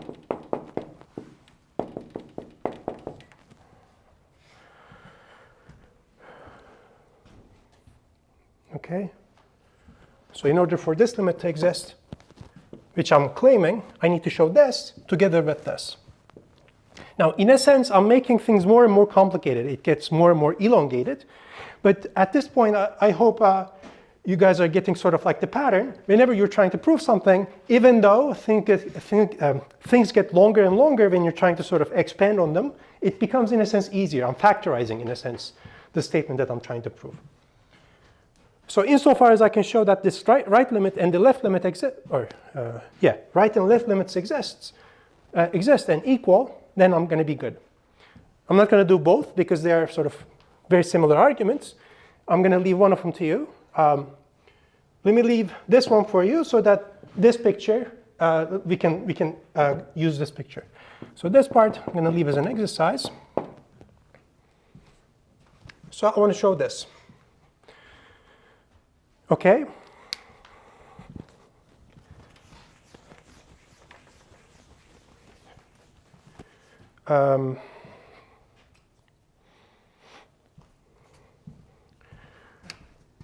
Let's call this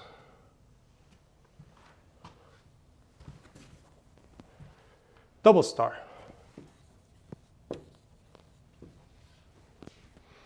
Rearranging, I can rewrite it like this. F of x equals this guy times this divided by this plus this.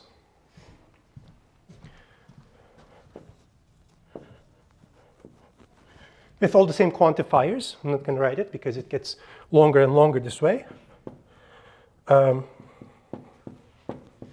of x equals f of y plus g of y minus g of x times f prime of x divided, well, f prime of z divided by g prime of z. Meaning that if I were to take this and divide everything by g of x, now I have on the left-hand side the expression I'm trying to control. That's the idea.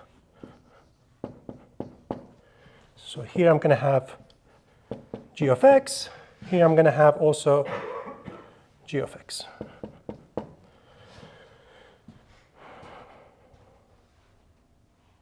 Okay. So if I were to subtract L from this guy, I have the expression I'm trying to bound. Let me redraw this picture over there, because it is important. So this is lambda, this is rho, this is x star, this is x star plus delta, this is x star minus delta, and then I had x, y, and z. X was blue, and I'm assuming that it's to the right, but it's close enough. Then I have y, even closer to x star, and z, some point that I don't have any control over, but I know that it is in between y and z, y and x.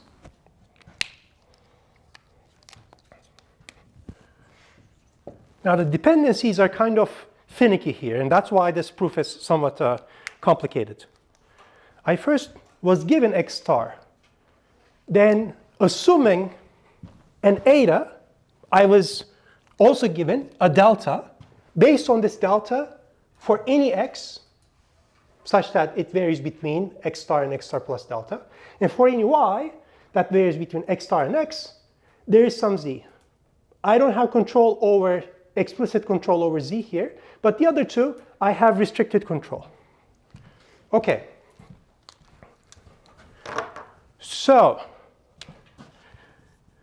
if I were to look at f of x divided by g of x minus L. Okay.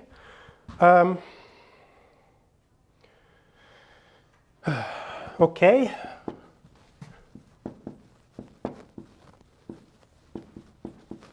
I'm going to write this out. Plus, so I can simplify this. I can write it as g of y divided by g of x minus 1. Maybe I should have done it the other way around. No, it is fine. Okay. G of y divided by g of x minus 1 times this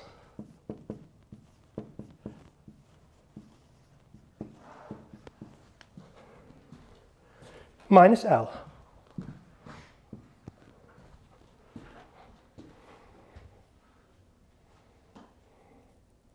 But you see, I have this expression and I'm trying to get to something that I can control. So somehow in that expression, I want to see this guy. Okay? So that means that instead of writing this minus L as is, I'm going to write it inside this, like this. Okay? This is not correct, of course, because this expression is not necessarily equal to 1, which means that there's a residue. But I say, okay, whatever. I'll just add that extra residue. So what is this? Let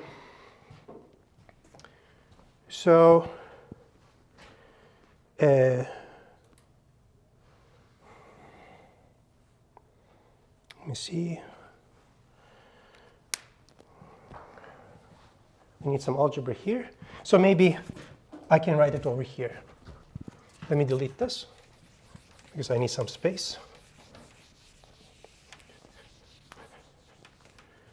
So what I said was, I have this expression, but I want to put parentheses here. So I want to write L as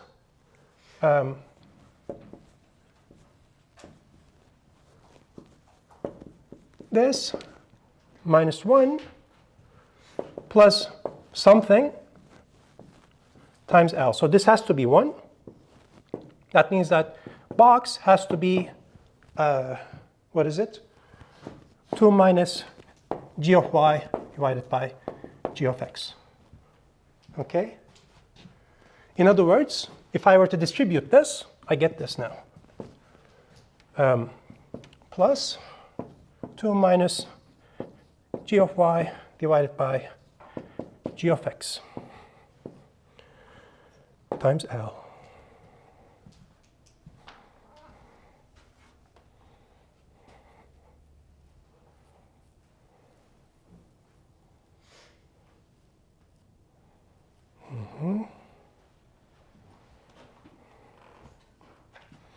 Any questions so far? It's just basic arithmetic, really, but it's perhaps a little convoluted.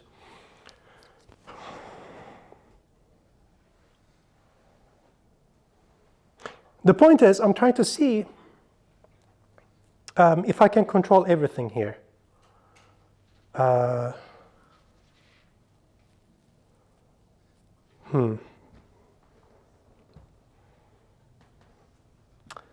I am not super happy about this, because the point of all of this should be that I should be able to ultimately control all of these things by choosing x and y sufficiently small, sufficiently close to x star. So this part I can control. If I were to fix x, I can control this as well, because g, as the limit goes to x star, goes to 0. But then this doesn't decay. It just decays to 2.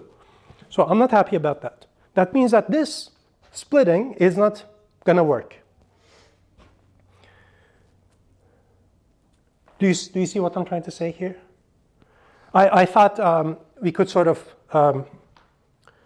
experiment with this so that you guys have an idea as to how to handle, how to sort of argue about things. Often when you see a statement, the first thing or the first 5 things you do, or the 10 things you do, doesn't work, okay? But the point is to keep trying and to see how we can sort of salvage the idea.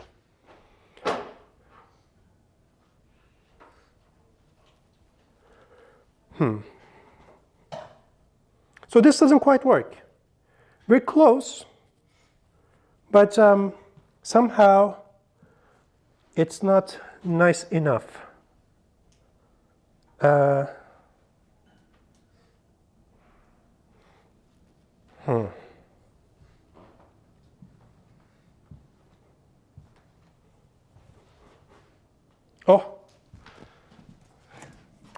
one should be careful, of course, because as I moved from here to there, I made a mistake. Do you see the mistake? The mistake is I changed the orders of these, okay? So you should be careful as well. So let's see how this, if this helps us at all. So this was the correct way. Okay, so if I were to write everything, so let's do this again, step by step.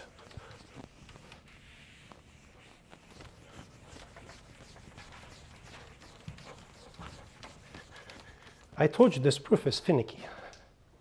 So maybe, yeah, let's do it step by step. This is what I'm trying to show.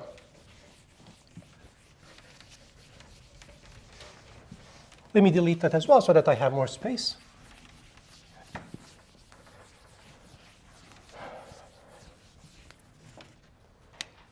So from double star, what do we have? First, I'm going to divide everything by g prime of c. I know that is valid because I assume that g prime never vanishes. Oop.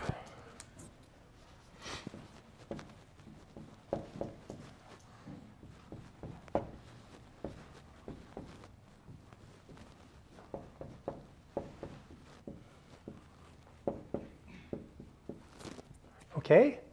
Then I'm sending this to the other side as an addition. So f of x equals f of y plus g of x minus g of y times f prime of z divided by g prime of z. Then I divide everything by g of x, because that's what I'm trying to control.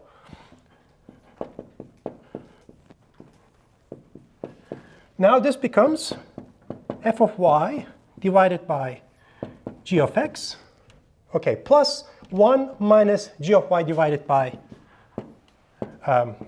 g of x times f prime of z divided by g prime of z. Then subtract an L. That's what I was trying to do. And I think this time it works. But we're going to have to see. So this now is equal to this.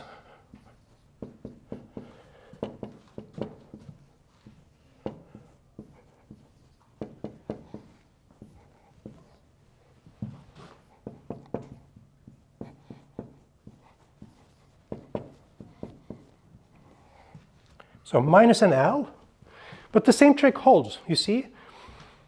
What I want to do is I want to put parentheses here.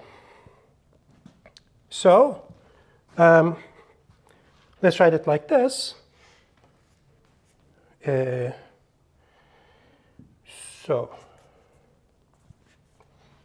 So here there's a factor of 1, right? There's a 1 here times 1. But I want to write 1 as this plus this expression. So it's silly to do, but it's going to work in this case.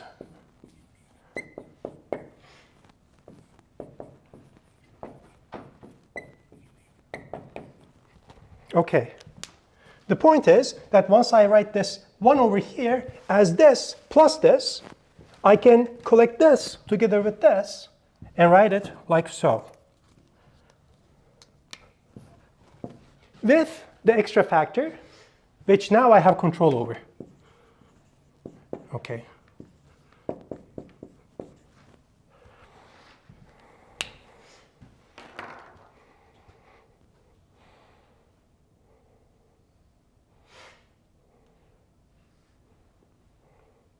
Any questions about this?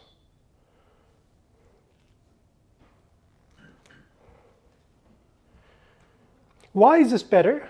First of all, it is correct. But second of all, the reason why this works is because of the following. We're trying to control this guy.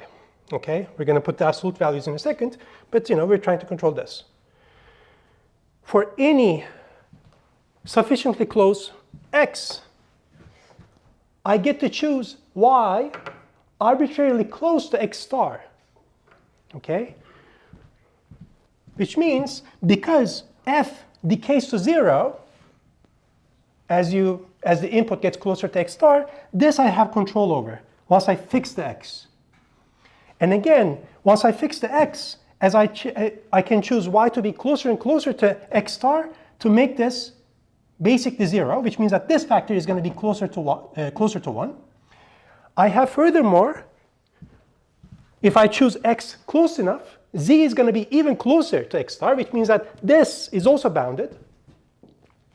And finally, again, by the same idea, I can choose g of y to be sufficiently close as well. This is why this factorization, or this sort of rewriting, is a nice thing. I started with the complicated thing, or simple thing that I was trying to bound. I rewrote it in a more complicated fashion, but every single piece I can control. I don't necessarily have control over this by itself. Okay, so this was the idea. Now I use a triangular inequality, which says that this happens. So, boom, boom. This becomes an absolute value. This becomes an absolute value. This becomes an absolute value.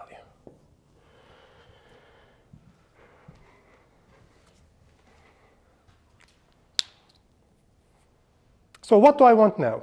I want this to be less than epsilon. I had fixed the epsilon in the beginning. Now I'm going to choose eta so that all of these are small, ultimately. I want to choose eta as a function of epsilon in such a way that instead of bounding this, I'm going to bound the thing that is possibly larger. Okay, I'm going to go for something stronger. So, want an eta such that right-hand side here is bounded by epsilon.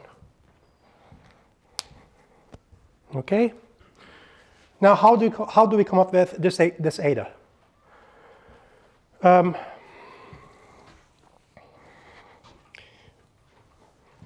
Epsilon is fixed. For any eta, I can say that, so maybe I want something like this. Let's say that I want to bound this also by eta, and then this by maybe 1 plus eta or something. And then this is going to be bounded by eta. And then this is going to be bounded by, again, eta times some number, perhaps. So what I can do is the following. I'm trying to be a little bit more explicit here as to how you choose the epsilons and deltas and everything. When I was lecturing before, I didn't go too much into details about these kind of things, but perhaps it would be good to describe these ideas a little bit. Since trying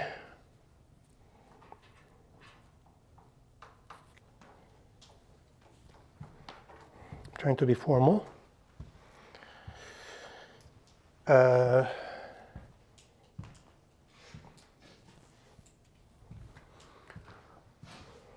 Eta. Okay.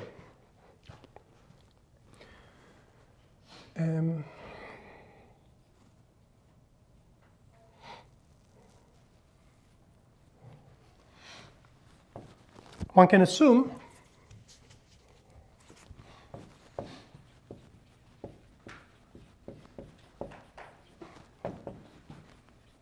that delta is small enough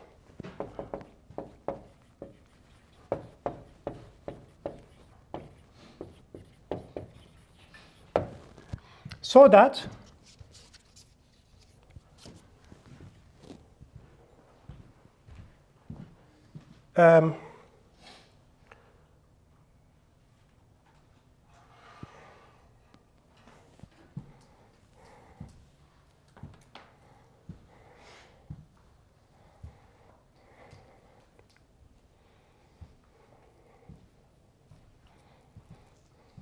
I feel like this is getting harder to follow.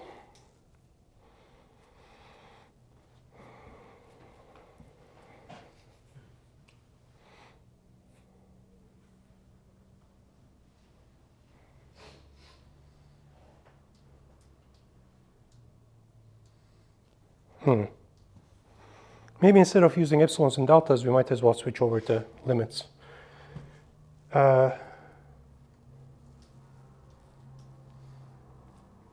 Okay, let's use the O notation and everything. Okay.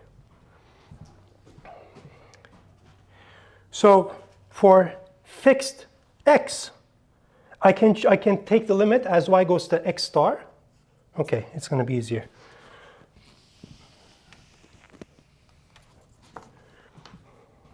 So the left-hand side doesn't depend on y, which means that I can, if you want, take the infimum over y. In which case, this becomes, so taking inf over y for fixed x gives me that this is 0, because the numerator goes to 0. This is 1. This stays as is. And this is also 0.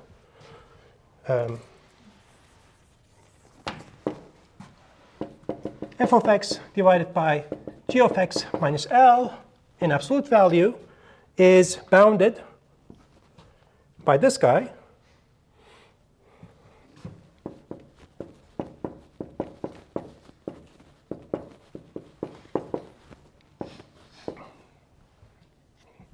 But then, for sufficiently small x,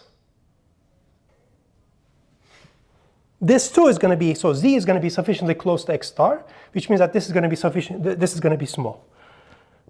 It's going to be less than epsilon. Okay. And sorry for, say again?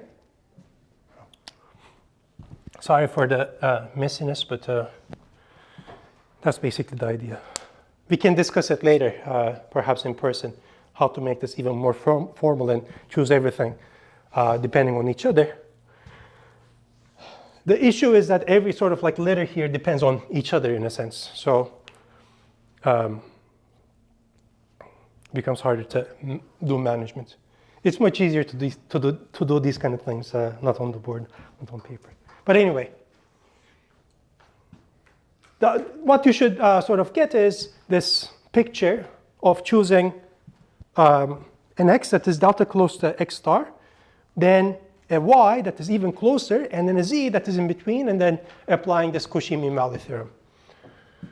It's just that I just like gave this proof because it's in the textbook and it's slightly complicated of an argument. And this is sort of like the types of analysis arguments you see in practice, really. Things aren't that like nice and like pristine usually.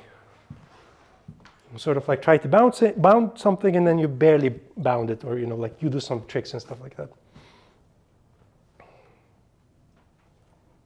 Okay, any questions? Okay.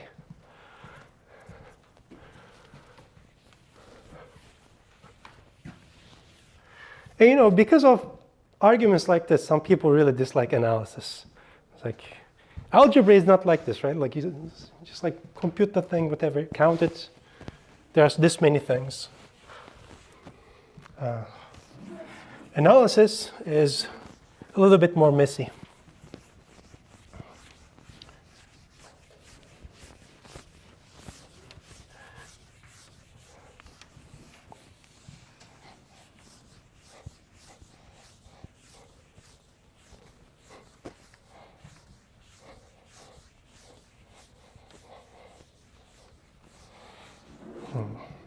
This took longer than I thought it would. So maybe we'll skip this thing about differentiability of the limit of a sequence of differentiable functions and talk a little bit about integration. Okay. It's not covered in the textbook anyway, this derivative of the limit. So, or differentiability of the limit, so we might as well perhaps not discuss it. Maybe it's going to be in the problem set or something. It was yet another application of the mean value theorem. But in any event, maybe I can just state it actually. Let me just state it.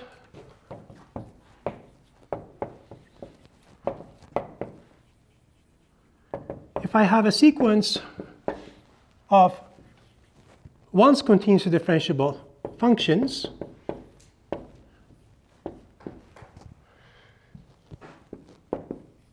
and two functions, f infinity and g infinity, arbitrary,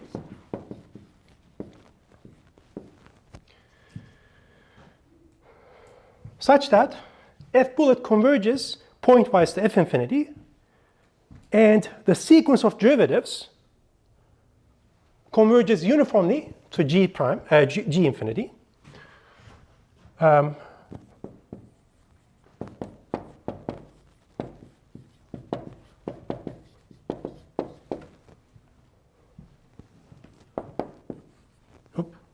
F prime, maybe I should say, yeah, f prime bullet converges to g infinity uniformly. Then, in fact, this limit function is C1, continuously differentiable, and in fact, its derivative is g infinity.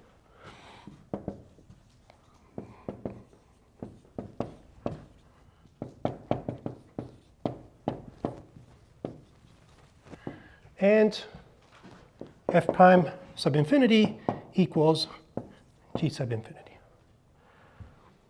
So this is about, in a sense, double limits, right? Because, so for instance, if you think about what this says, is that first I take one limit to get the derivative, but I have an index, n. Then I take the limit as n goes to infinity. I have two limits in there.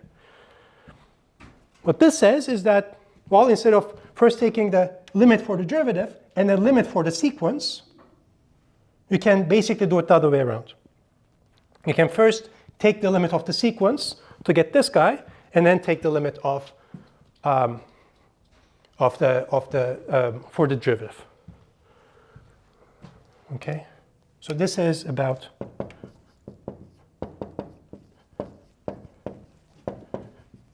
an interchange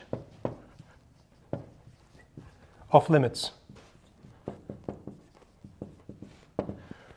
So this is about limit as n goes to infinity of limit as h goes to infinity of f of x plus h minus f of x divided by h equals g infinity of x. This is the assumption, uniformly in x. From this, the conclusion is you can do it the other way around. You can first take the limit as n goes to infinity so that you have f sub infinity.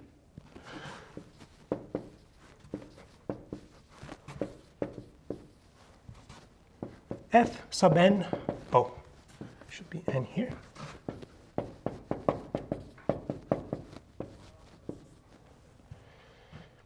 First take the limit as n goes to infinity, then take the limit as h goes to 0. And this says that this is the same thing. Gives you the same thing. This is not always true, okay? If you have multivariables, many variables, so this expression, as you see, depends both on n and h, also on x, but never mind.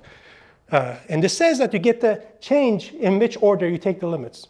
Sometimes this fails. In this case, it does. And it turns out to be important to be able to do these kind of things.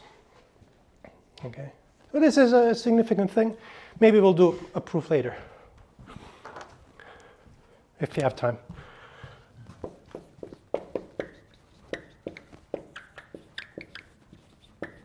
I thought I would mention it because somehow the textbook just like stops talking about uniform limits and everything after introducing derivatives. But of course, you would like to be able to say that the limit of a sequence of differentiable functions is differentiable, limit of a sequence of integrable functions is integrable, and so on. You always want the limits to be to have certain hereditary properties. Okay, so and this is, I should also mention that this is just an application of mean value theorem. It's somewhat finicky, but it's basically that. So Riemann integrals. It turns out that there are many kinds of integration theories. And Riemann integral, of course, is the standard one that everyone learns first. Or most people, let's say. But there are other types of integrals. And they're all about sort of formalizing certain sort of exhaustion ideas. And so this goes back to Greeks. They wanted to, for instance, figure out the area of this nonlinear object. And then what they realized is that, oh, we can just, in a sense, triangulate this to get sort of like a nicer shape whose edges are line segments. Compute the area of this. Certain that the area of this shape inside is a lower bound. And you can do this from the upper bound as well, but let's just look at the lower bound. Then they said, oh, let me just include more points. Okay, now I'm going to add more triangles. And here. And you keep going like this. And eventually, they realized that once you keep going like this, well, the further you go, the better an approximation you get. Okay? And so most notions of integral are about sort of like formalizing this idea. So what we're going to use is the standard sort of like method of defining the Riemann integrals. And the idea is this. You have here a function, let's say. And heuristically speaking, the integral of this function is supposed to be the area, or the signed area, more specifically, underneath its graph. So the area of this should be the Riemann integral. And you basically use the same idea. You just chop the input space into a bunch of pieces, maybe into 4. And then you take these rectangles, and then you say, okay, so my function, let's say, is constant on all of these pieces. That gives me an approximation. And then you keep going. You add more pieces, maybe something like this, and then this, and then this, and so on. The idea being is that a function should be integrable insofar as this limiting procedure converges to some number. Okay? And so that's the idea of Riemann integration. So on Friday, what we're going to start talking about first is what is exactly this idea of like refining. So we're going to describe something called a partition, and we're going to talk about something called refinement of a partition. In a sense, this is like a pixelation, and then we're going to go from there. Okay? I think I'm out of time, so I'm going to stop here. Thank you. I'll see you on Friday.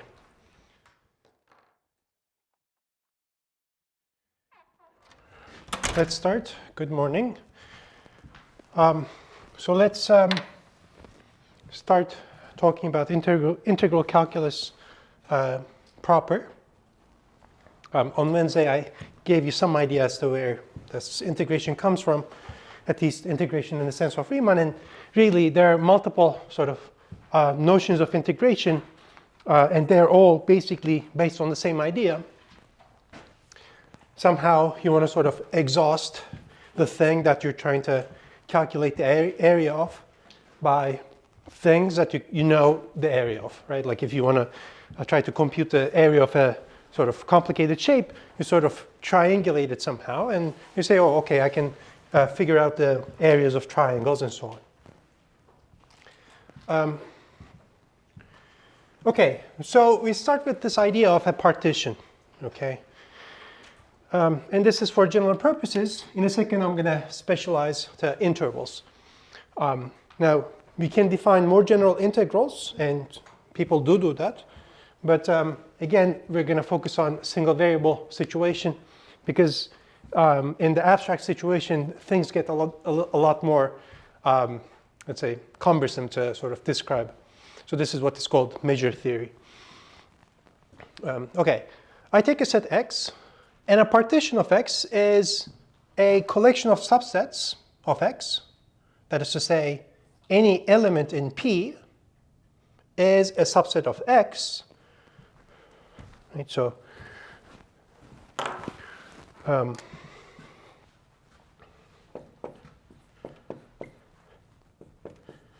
is a certain subset of X, which means that if curly P is a collection of subsets, that means that this is a subset of the power set of X. So power sets. Okay. Such that two things have to happen. First of all, if I were to take the union of all sets in my collection P, that should give me X itself, so it covers the whole set. And second of all, if I were to take two elements, two sets in my collection, their intersection should be empty. Now, this is sort of the abstract definition. In practice, you say something like, oh, maybe it's not empty, the intersection, but at least it is negligible, okay? Then some sort of negligibility is well defined. Or at least negligible.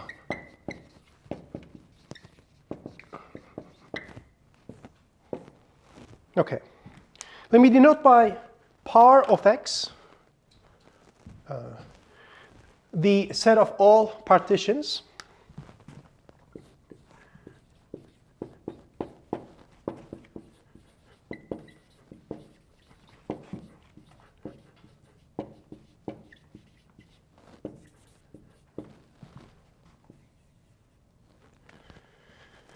and here's an important definition. Okay, I would like to define a certain structure on the set of partitions. And the structure is going to be that of refinement. It's going to be some sort of an order relation. Okay? So this is an important definition. Let P and Q be two partitions of X. Okay. In a second, I'm going to give an example as well. I'm going to say that P refines Q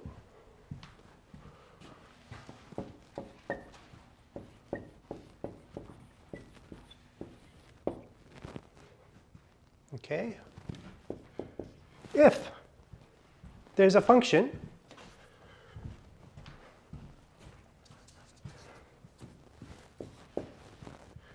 if, instead of writing it like that, let's perhaps define it like this. Any element in P is in some element in Q. Okay. If for any P in P, there is a Q in Q such that P is inside Q. Okay. In this case, I'm going to denote it, this whole thing by, let's say, P is sort of curly less than Q.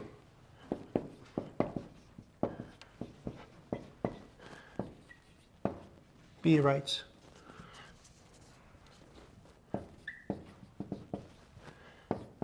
so instead of writing it like this, in fact, let's write it like that actually.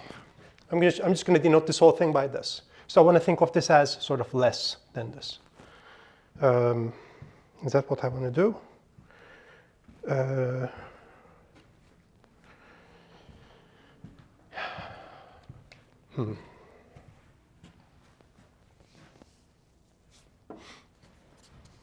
No, I'm going to change the notation.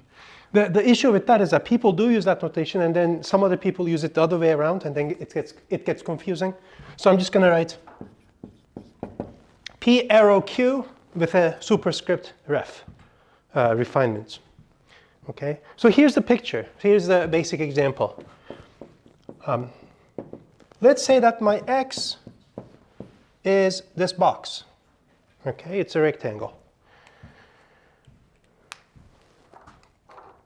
So for instance, so a partition, I should think of it as something like a pixelation of X. So for instance, I can imagine P to be something like this.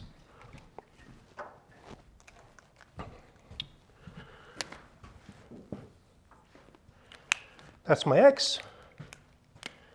And so now, let's say this is P. Okay.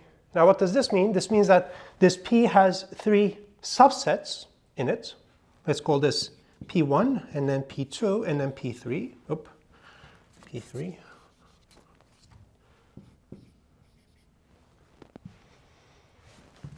So curly P is equal to P1, P2, P3.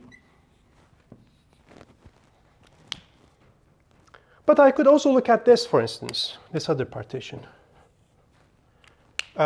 Let's say it's like this.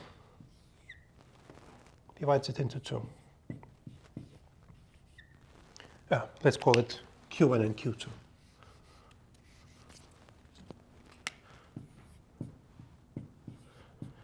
So this is my partition Q.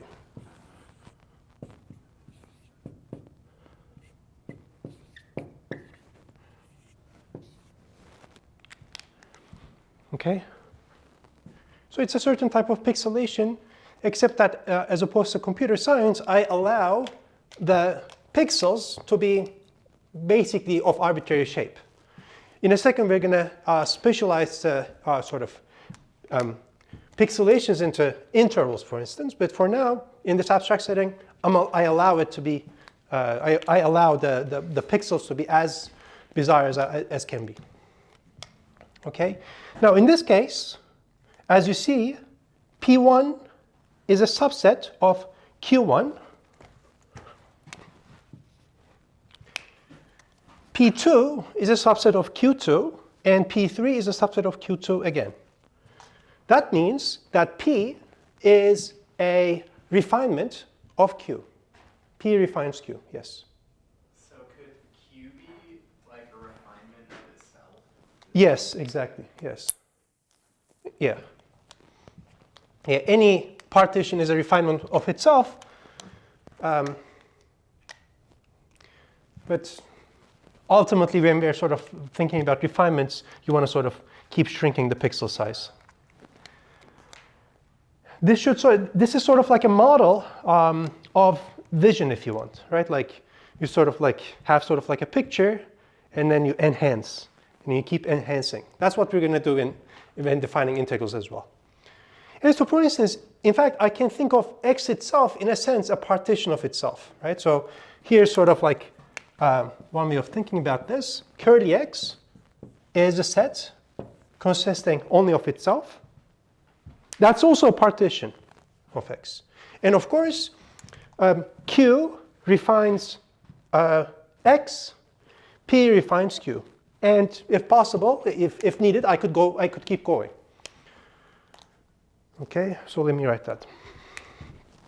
So P refines Q, refines x.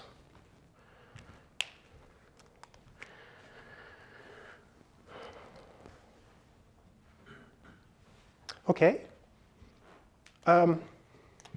Maybe let's amp it up a little bit. Let's also define yet another partition, R. I'm going to keep going.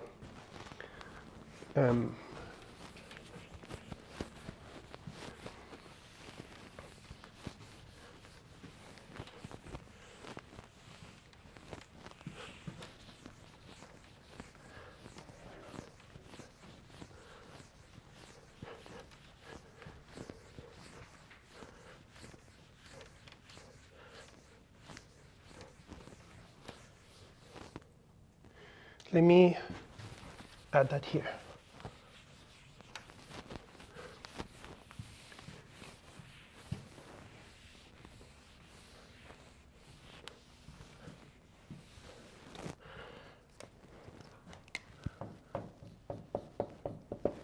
Same x, but let me now define the partition R. So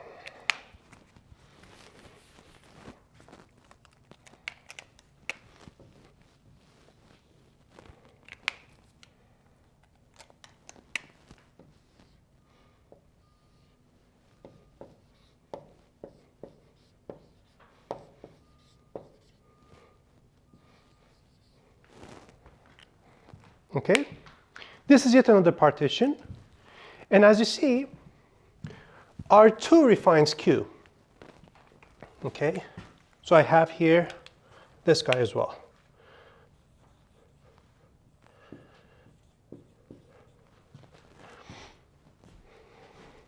Okay, but when you think about it, neither P refines R nor R refines P. Okay, so somehow I cannot say one of them it has more information. That's sort of an information theoretical way of thinking about partitions. So the smaller the pixels, the more information you have, in a sense. And somehow it just happens to be the case that this partition has more information on the right side, and this partition has more information on the left side. Both of them refine Q, but neither of them refines each other. Okay? But of course, what I can do is I can, in a sense, look at their intersection, in a sense. PQR, let me look at S. There is a partition, let's call it S, that refines both R and P simultaneously. I'm going to call it S. Well, it's just the partition into 4 squares.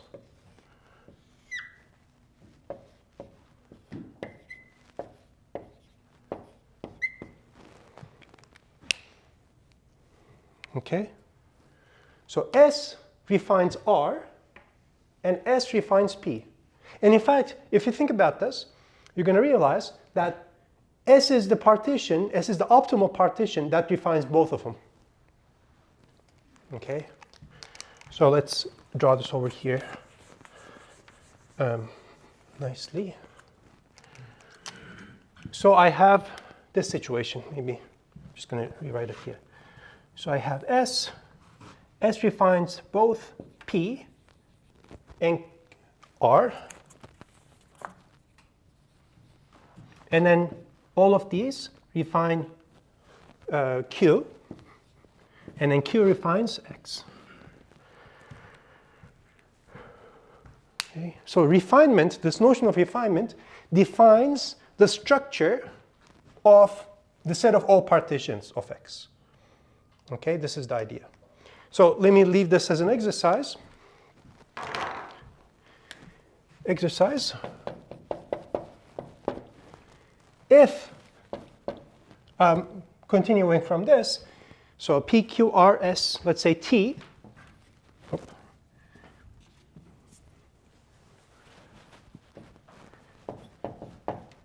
T is yet another partition such that T refines both P and R.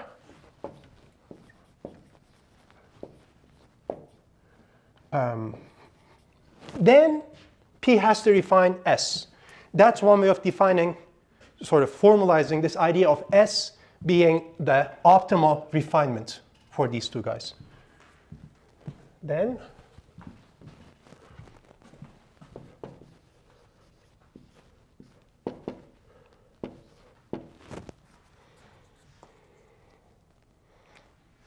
so in a sense, this S is the greatest common divisor, or whatever, the GCD, yes, greatest common divisor of P and R. Okay. So here's the definition. For any P and Q, these are supposed to be curly letters in the partition, set of partitions of X. Let me denote by this.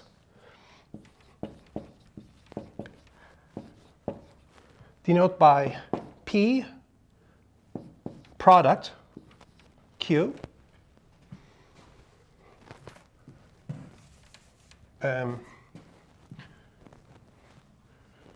Denote their, let's say,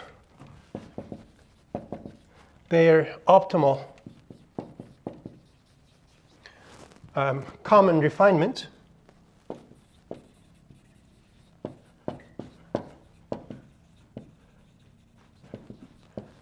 by P product Q. And so this is going to be the set of all those sets of to form P intersection Q such that P is in P, Q is in Q.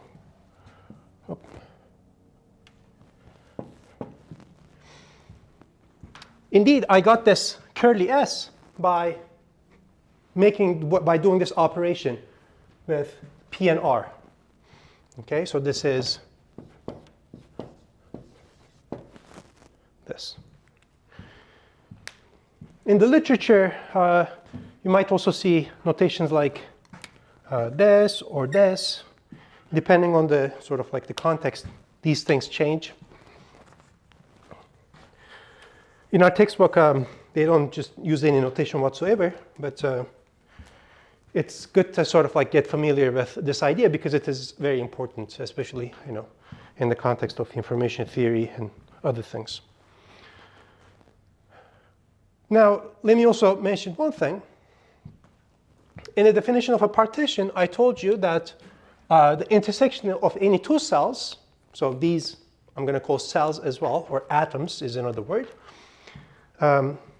has to be empty. But in this case, if X is this whole rectangle, then the intersection of these are probably like these lines, these boundaries. But in this case, the boundaries should be negligible. They are sort of like one-dimensional. They don't matter that much. That's sort of the idea. Okay? So, any questions about this? Yes? If our original set X only had 4 elements, would S be like the biggest partition we can make? Exactly, right? So, on the one hand, you have this. On the other hand, so if you try to keep refining and refining, eventually you're going to get to the point partition, where each cell literally consists of only one point. Okay, yes, that's a good point. So this is like the biggest element, and then sort of the point partition is the least element, and you sort of like do some stuff in between. Yeah.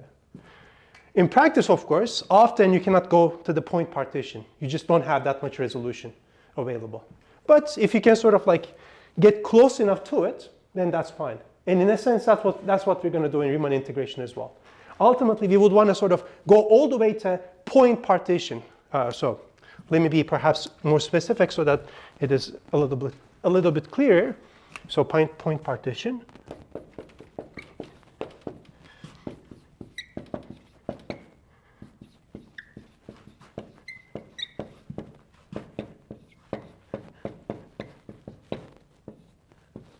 That's a partition.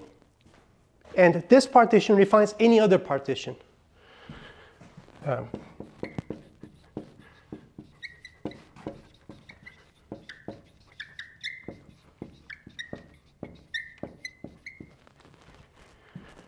So in the case of Riemann integrals, we're going to sort of partition the input space. Eventually, we would like to go all the way up to this. But since our function is defined on an interval, that means that this point partition is going to have infinitely many atoms or infinitely many sets in it.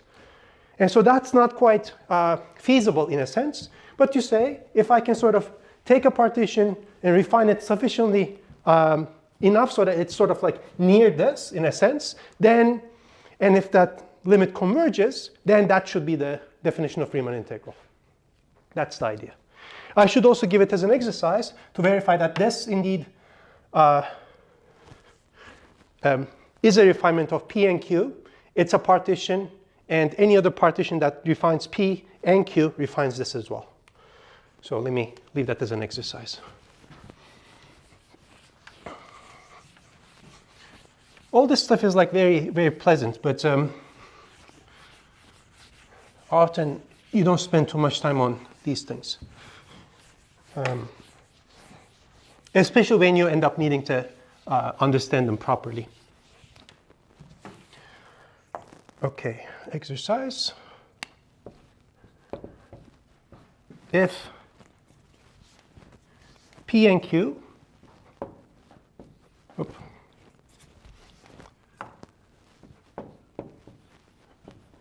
are partitions, then this, defined like this, is a partition.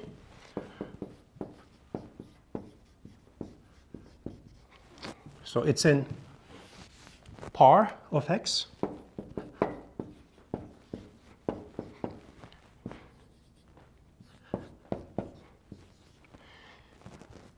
P product Q refines both P and Q.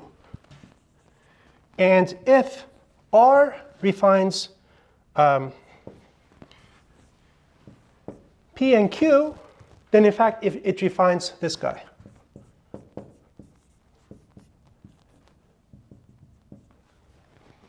That's a fast way of drawing this. So in a sense, it's like this set of partitions is sort of like a network, where each node of the network is one pixelation of your space. Okay.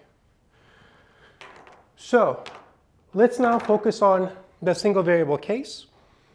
I'm not going to be using, or we're not going to be using arbitrary partitions of an interval. We're going to be focusing rather to partitions of the interval into subintervals. Okay.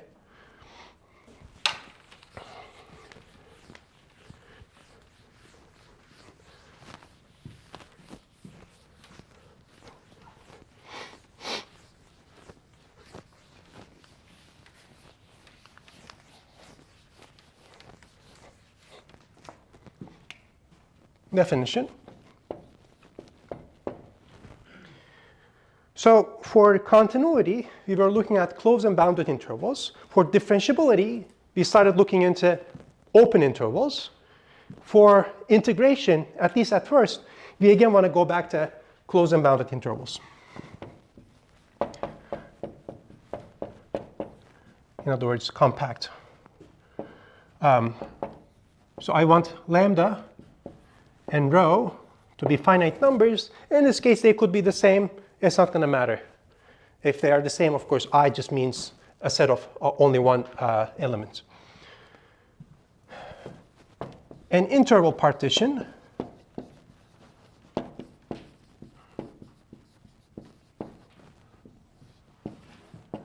of I is a partition of I, is a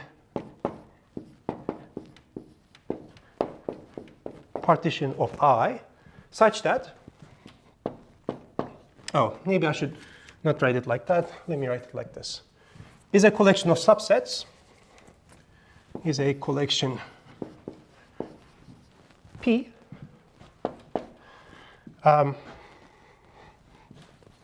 of subsets of I such that, well, for any element P in P, P should be an interval, closed interval.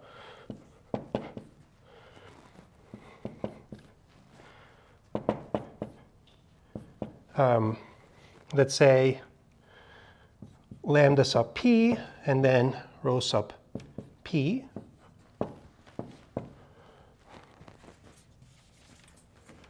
Second, if I were to take two elements in my partition, I want their intersection to be at least, at most a point. Okay? I don't want two elements in my partition to intersect on a subset that has positive length. So for any P1 and P2, P1 intersection P2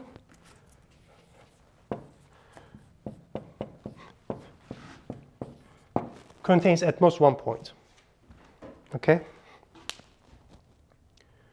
So it will be here. Okay. I'm going to denote by IP of I the set of all finite interval partitions of I.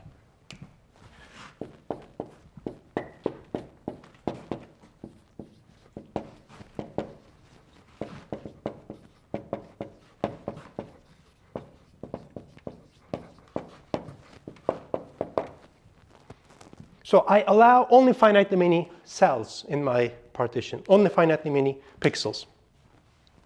There are other situations where you don't want to just restrict it to this case, but for us, that's going to be it. And if you look at Taylor's book, this is, so Taylor defines an element of IPI, in other words, a finite interval partition of an interval in this sense, just calls it a partition. And that's the standard way of doing this. I just wanted to make you more aware of how things sort of like change when you go to more complicated situations. Okay. So here's a nice exercise.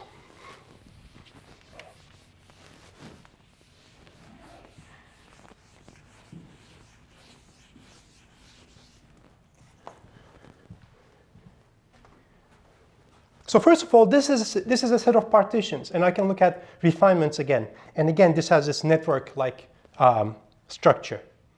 Okay. So maybe I should draw that a little bit. Pi. So I would like to imagine this like this set. Okay, it's a set of partitions. So first of all, I have the whole interval.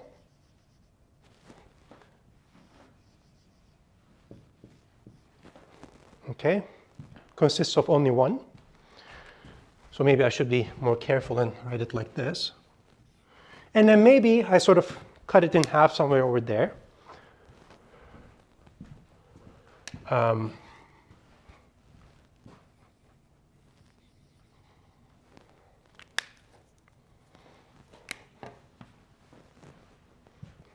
Okay. So this guy refines this. It has two elements, two segments. Or maybe I cut it over here. Not all the way, not in the middle, but maybe a quarter to the left.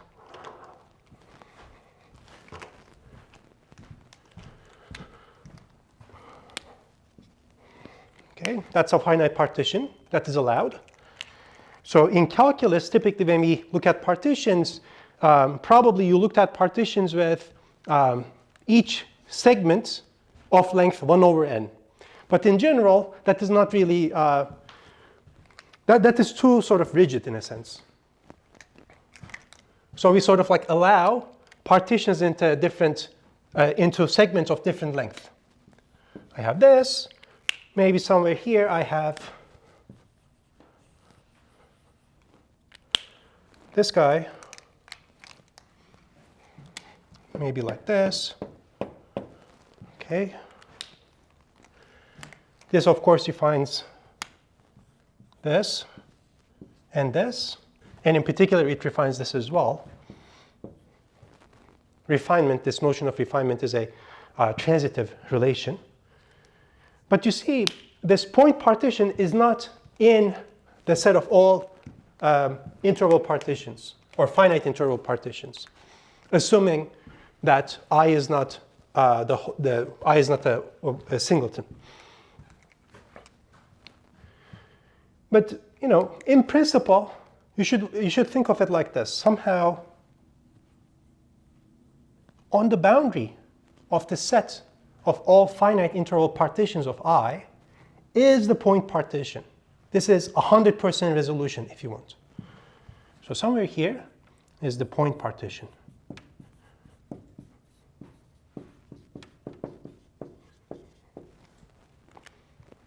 And so what we want to do is, we somehow would like to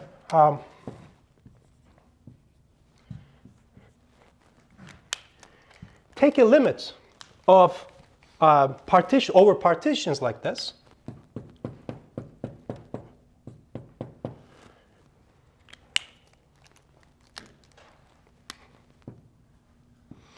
To get a nice value in this limit. Okay? That is the idea of Riemann integration. Now note that so far I haven't even taken a function on I. I'm just looking at the set of partitions. Okay? But this is the thing to understand really. Because it's going to be bizarre, because we're going to really take a limit on the set. Okay?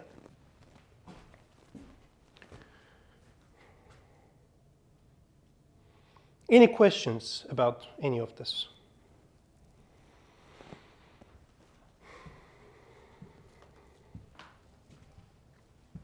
Okay, so here's the exercise that I was mentioning.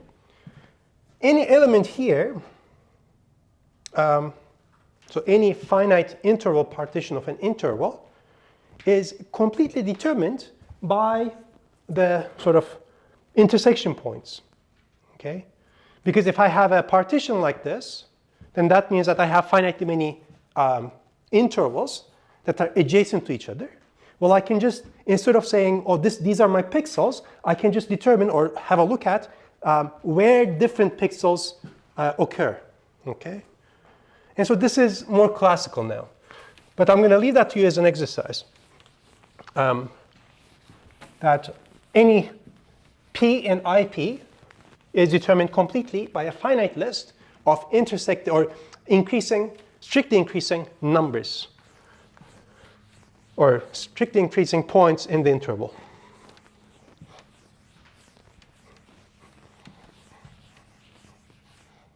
Exercise.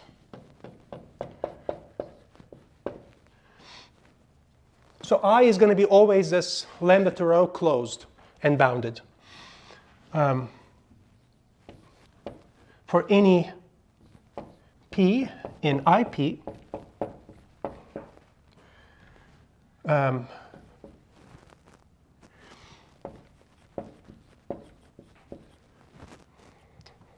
me see how to write this in a nice way.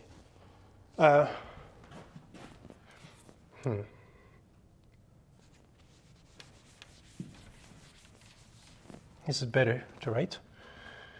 For any P in IP, P is completely determined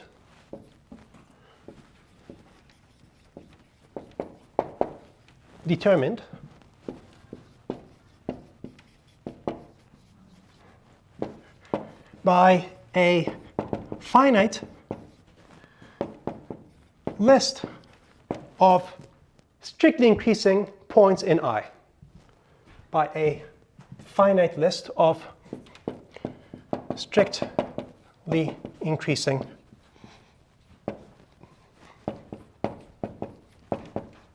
points in I. Okay. So you look at the cut points. Instead of looking at this interval, I could have just looked at the red point. Instead of looking at this partition, I could have just looked at this orange list of numbers and so on.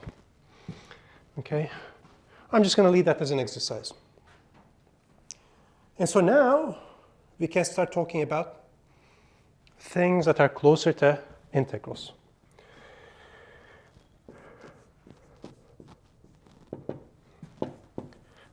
Let f be a bounded function on I. I'm not assuming that it is continuous, but I am assuming that it is bounded. Okay? And let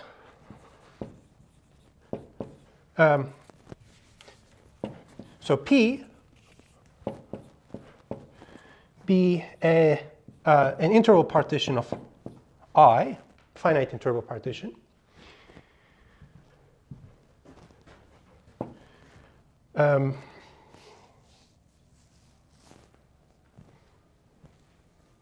Okay, let's first start like this.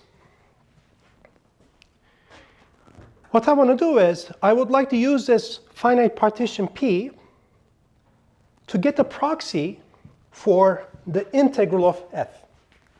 Okay? So I want to do something like this.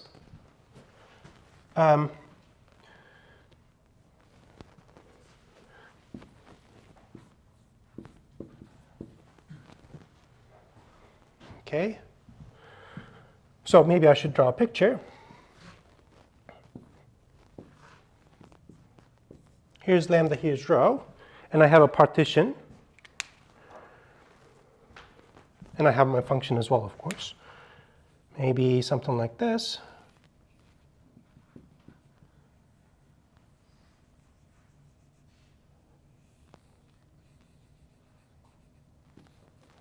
This is a function. And let's say that my partition is something like this. this, and then this, and then this. Imagine that I chose my pixelation, my partition, in such a way that sort of approximating the integral of f using this partition is easy in a sense. And so I say, oh, there's a discontinuity here, so let me choose as sort of like a cut point of my partition this, this value as well. So this is my partition now. It has 4 elements. So this is P1, P2, P3, and P4. 4 intervals. Okay. So for instance, P1 and P2 intersect only at this point. And P2 and P3 intersect only at this point, and so on.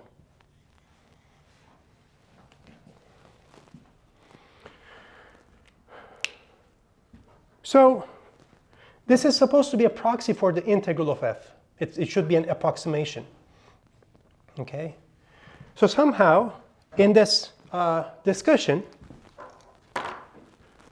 I should take into account both the length of each of these segments, and I should have some vertical information.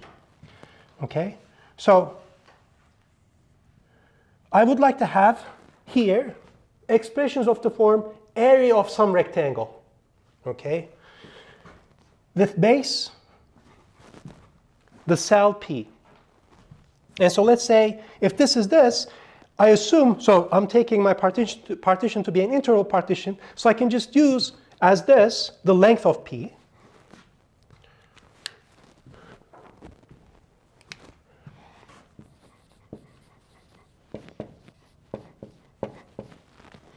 So this is the horizontal information.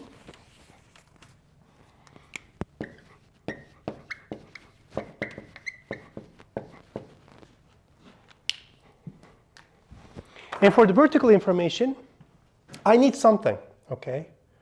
I need to sample out a certain value from f. So I need to say, oh, maybe I'm just going to take this value. Okay.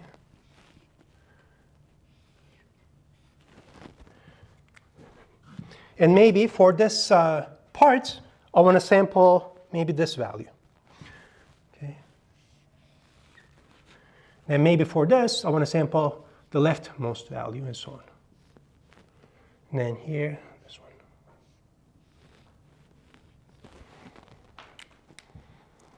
Now in single variable calculus, probably you've seen one of the following 3. Either they sampled the leftmost point, or the rightmost point, or the midpoint. But in general, it shouldn't matter in which order, in which way you sample them. All you need is a sampling function, okay? So that's what I need now here. So let me call it S, that goes from P into I, such that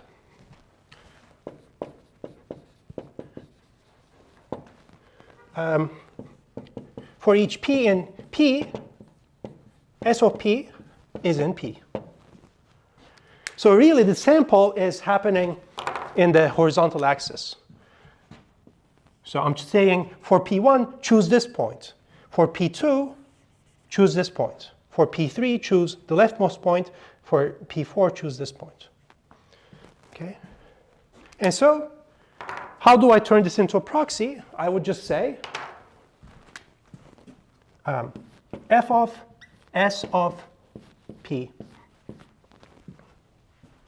Now that's a proxy for the integral of f. I chose a partition, a pixelation of the input space. For each pixel, I sampled a point, and I looked at the value of f there.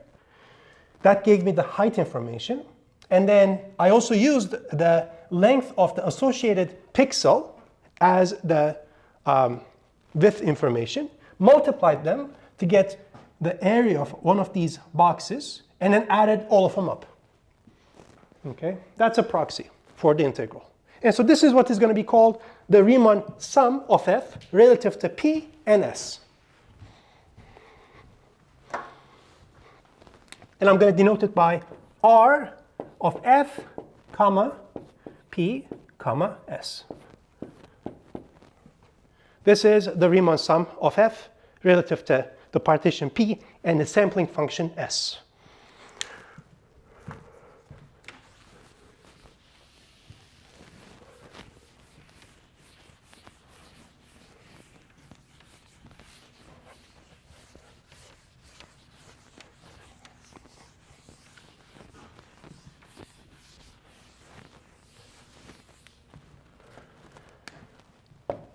Is the Riemann sum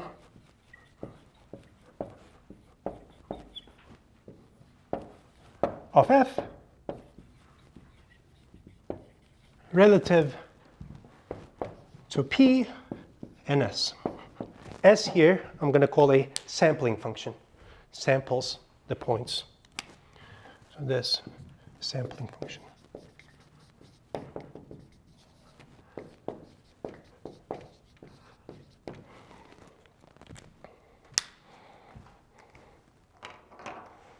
Okay.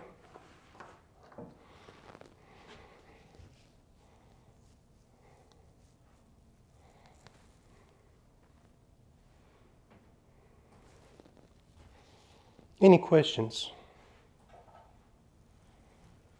I mean,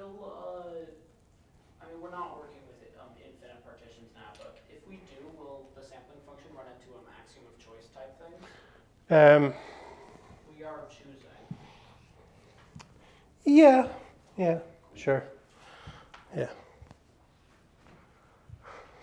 Perhaps one of the reasons why we're using finite partitions is to not look into those kind of bizarre situations. But yes. So axiom of choice is sort of one of those like set theory things that I didn't say anything about, but it's something that's in the background, and every once in a while you're sort of like you get stuck doing math and then you just say axiom of choice and then somehow it starts working.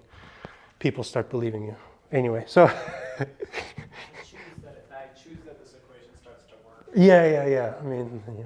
I mean, it just perhaps it's indicative that I don't quite understand any of this axiom of choice business. Okay, calculus for this we don't need axiom of choice. So. Okay, at least for now. I mean, maybe we do, but I'm not even aware where we use it so often. Okay, so that's that. But yeah, so what your colleague is suggesting is an interesting idea, namely that maybe we can just get rid of this sampling function. So we can perhaps come up with canonical sampling functions. And really, if you think about it, in this proxy, I don't need a certain input value to come up with a proxy. Instead, what I can say is, this is some point in the cell P, and because f is rounded, it has an infimum and supremum. So I can just look at sort of like the infimum of f over this particular cell and the supremum of f on the same cell. And so those would give me lower bounds and upper bounds in a sense. And so in a sense that's also useful, and these are called Darboux sums. So definition.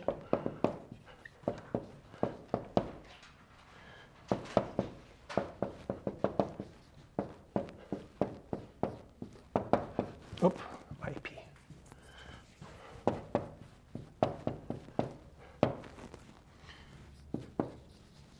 Then L of f relative to p is this.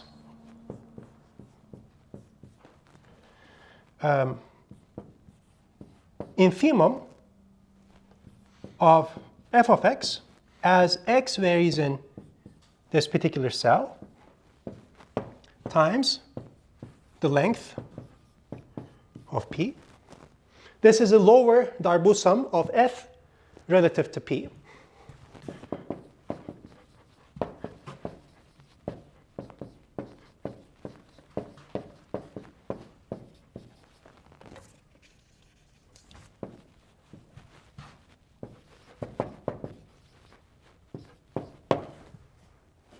Okay, I have a couple of minutes left. Let me also define upper Darboux sum. So what do? You just look at the supremum of f on each cell. U of f comma p, again the same way. P varies in curly p, and then instead of looking at the inf, I'm going to look at the sup.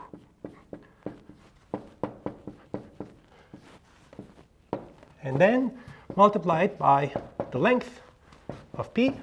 This is the upper Darboux sum.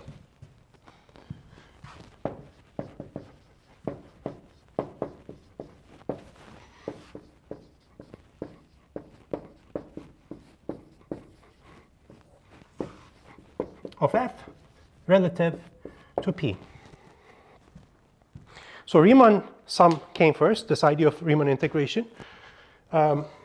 And so Riemann was using this idea, and then around like 20 years later, as I understand, Darboux, yet another mathematician, came up with these things, and they realized that these two are very related to this idea. Okay, so we're going to keep working on these. So somehow, what I would like to do is, I would like to fix an f, and I would like to take the limits of p as p, this partition, goes to the point partition. As I'm getting closer to infinite or 100% resolution, I want to say something about how this value changes and this value changes. Okay, that's going to be the first thing we're going to do on Monday. Thank you. I'll see you then.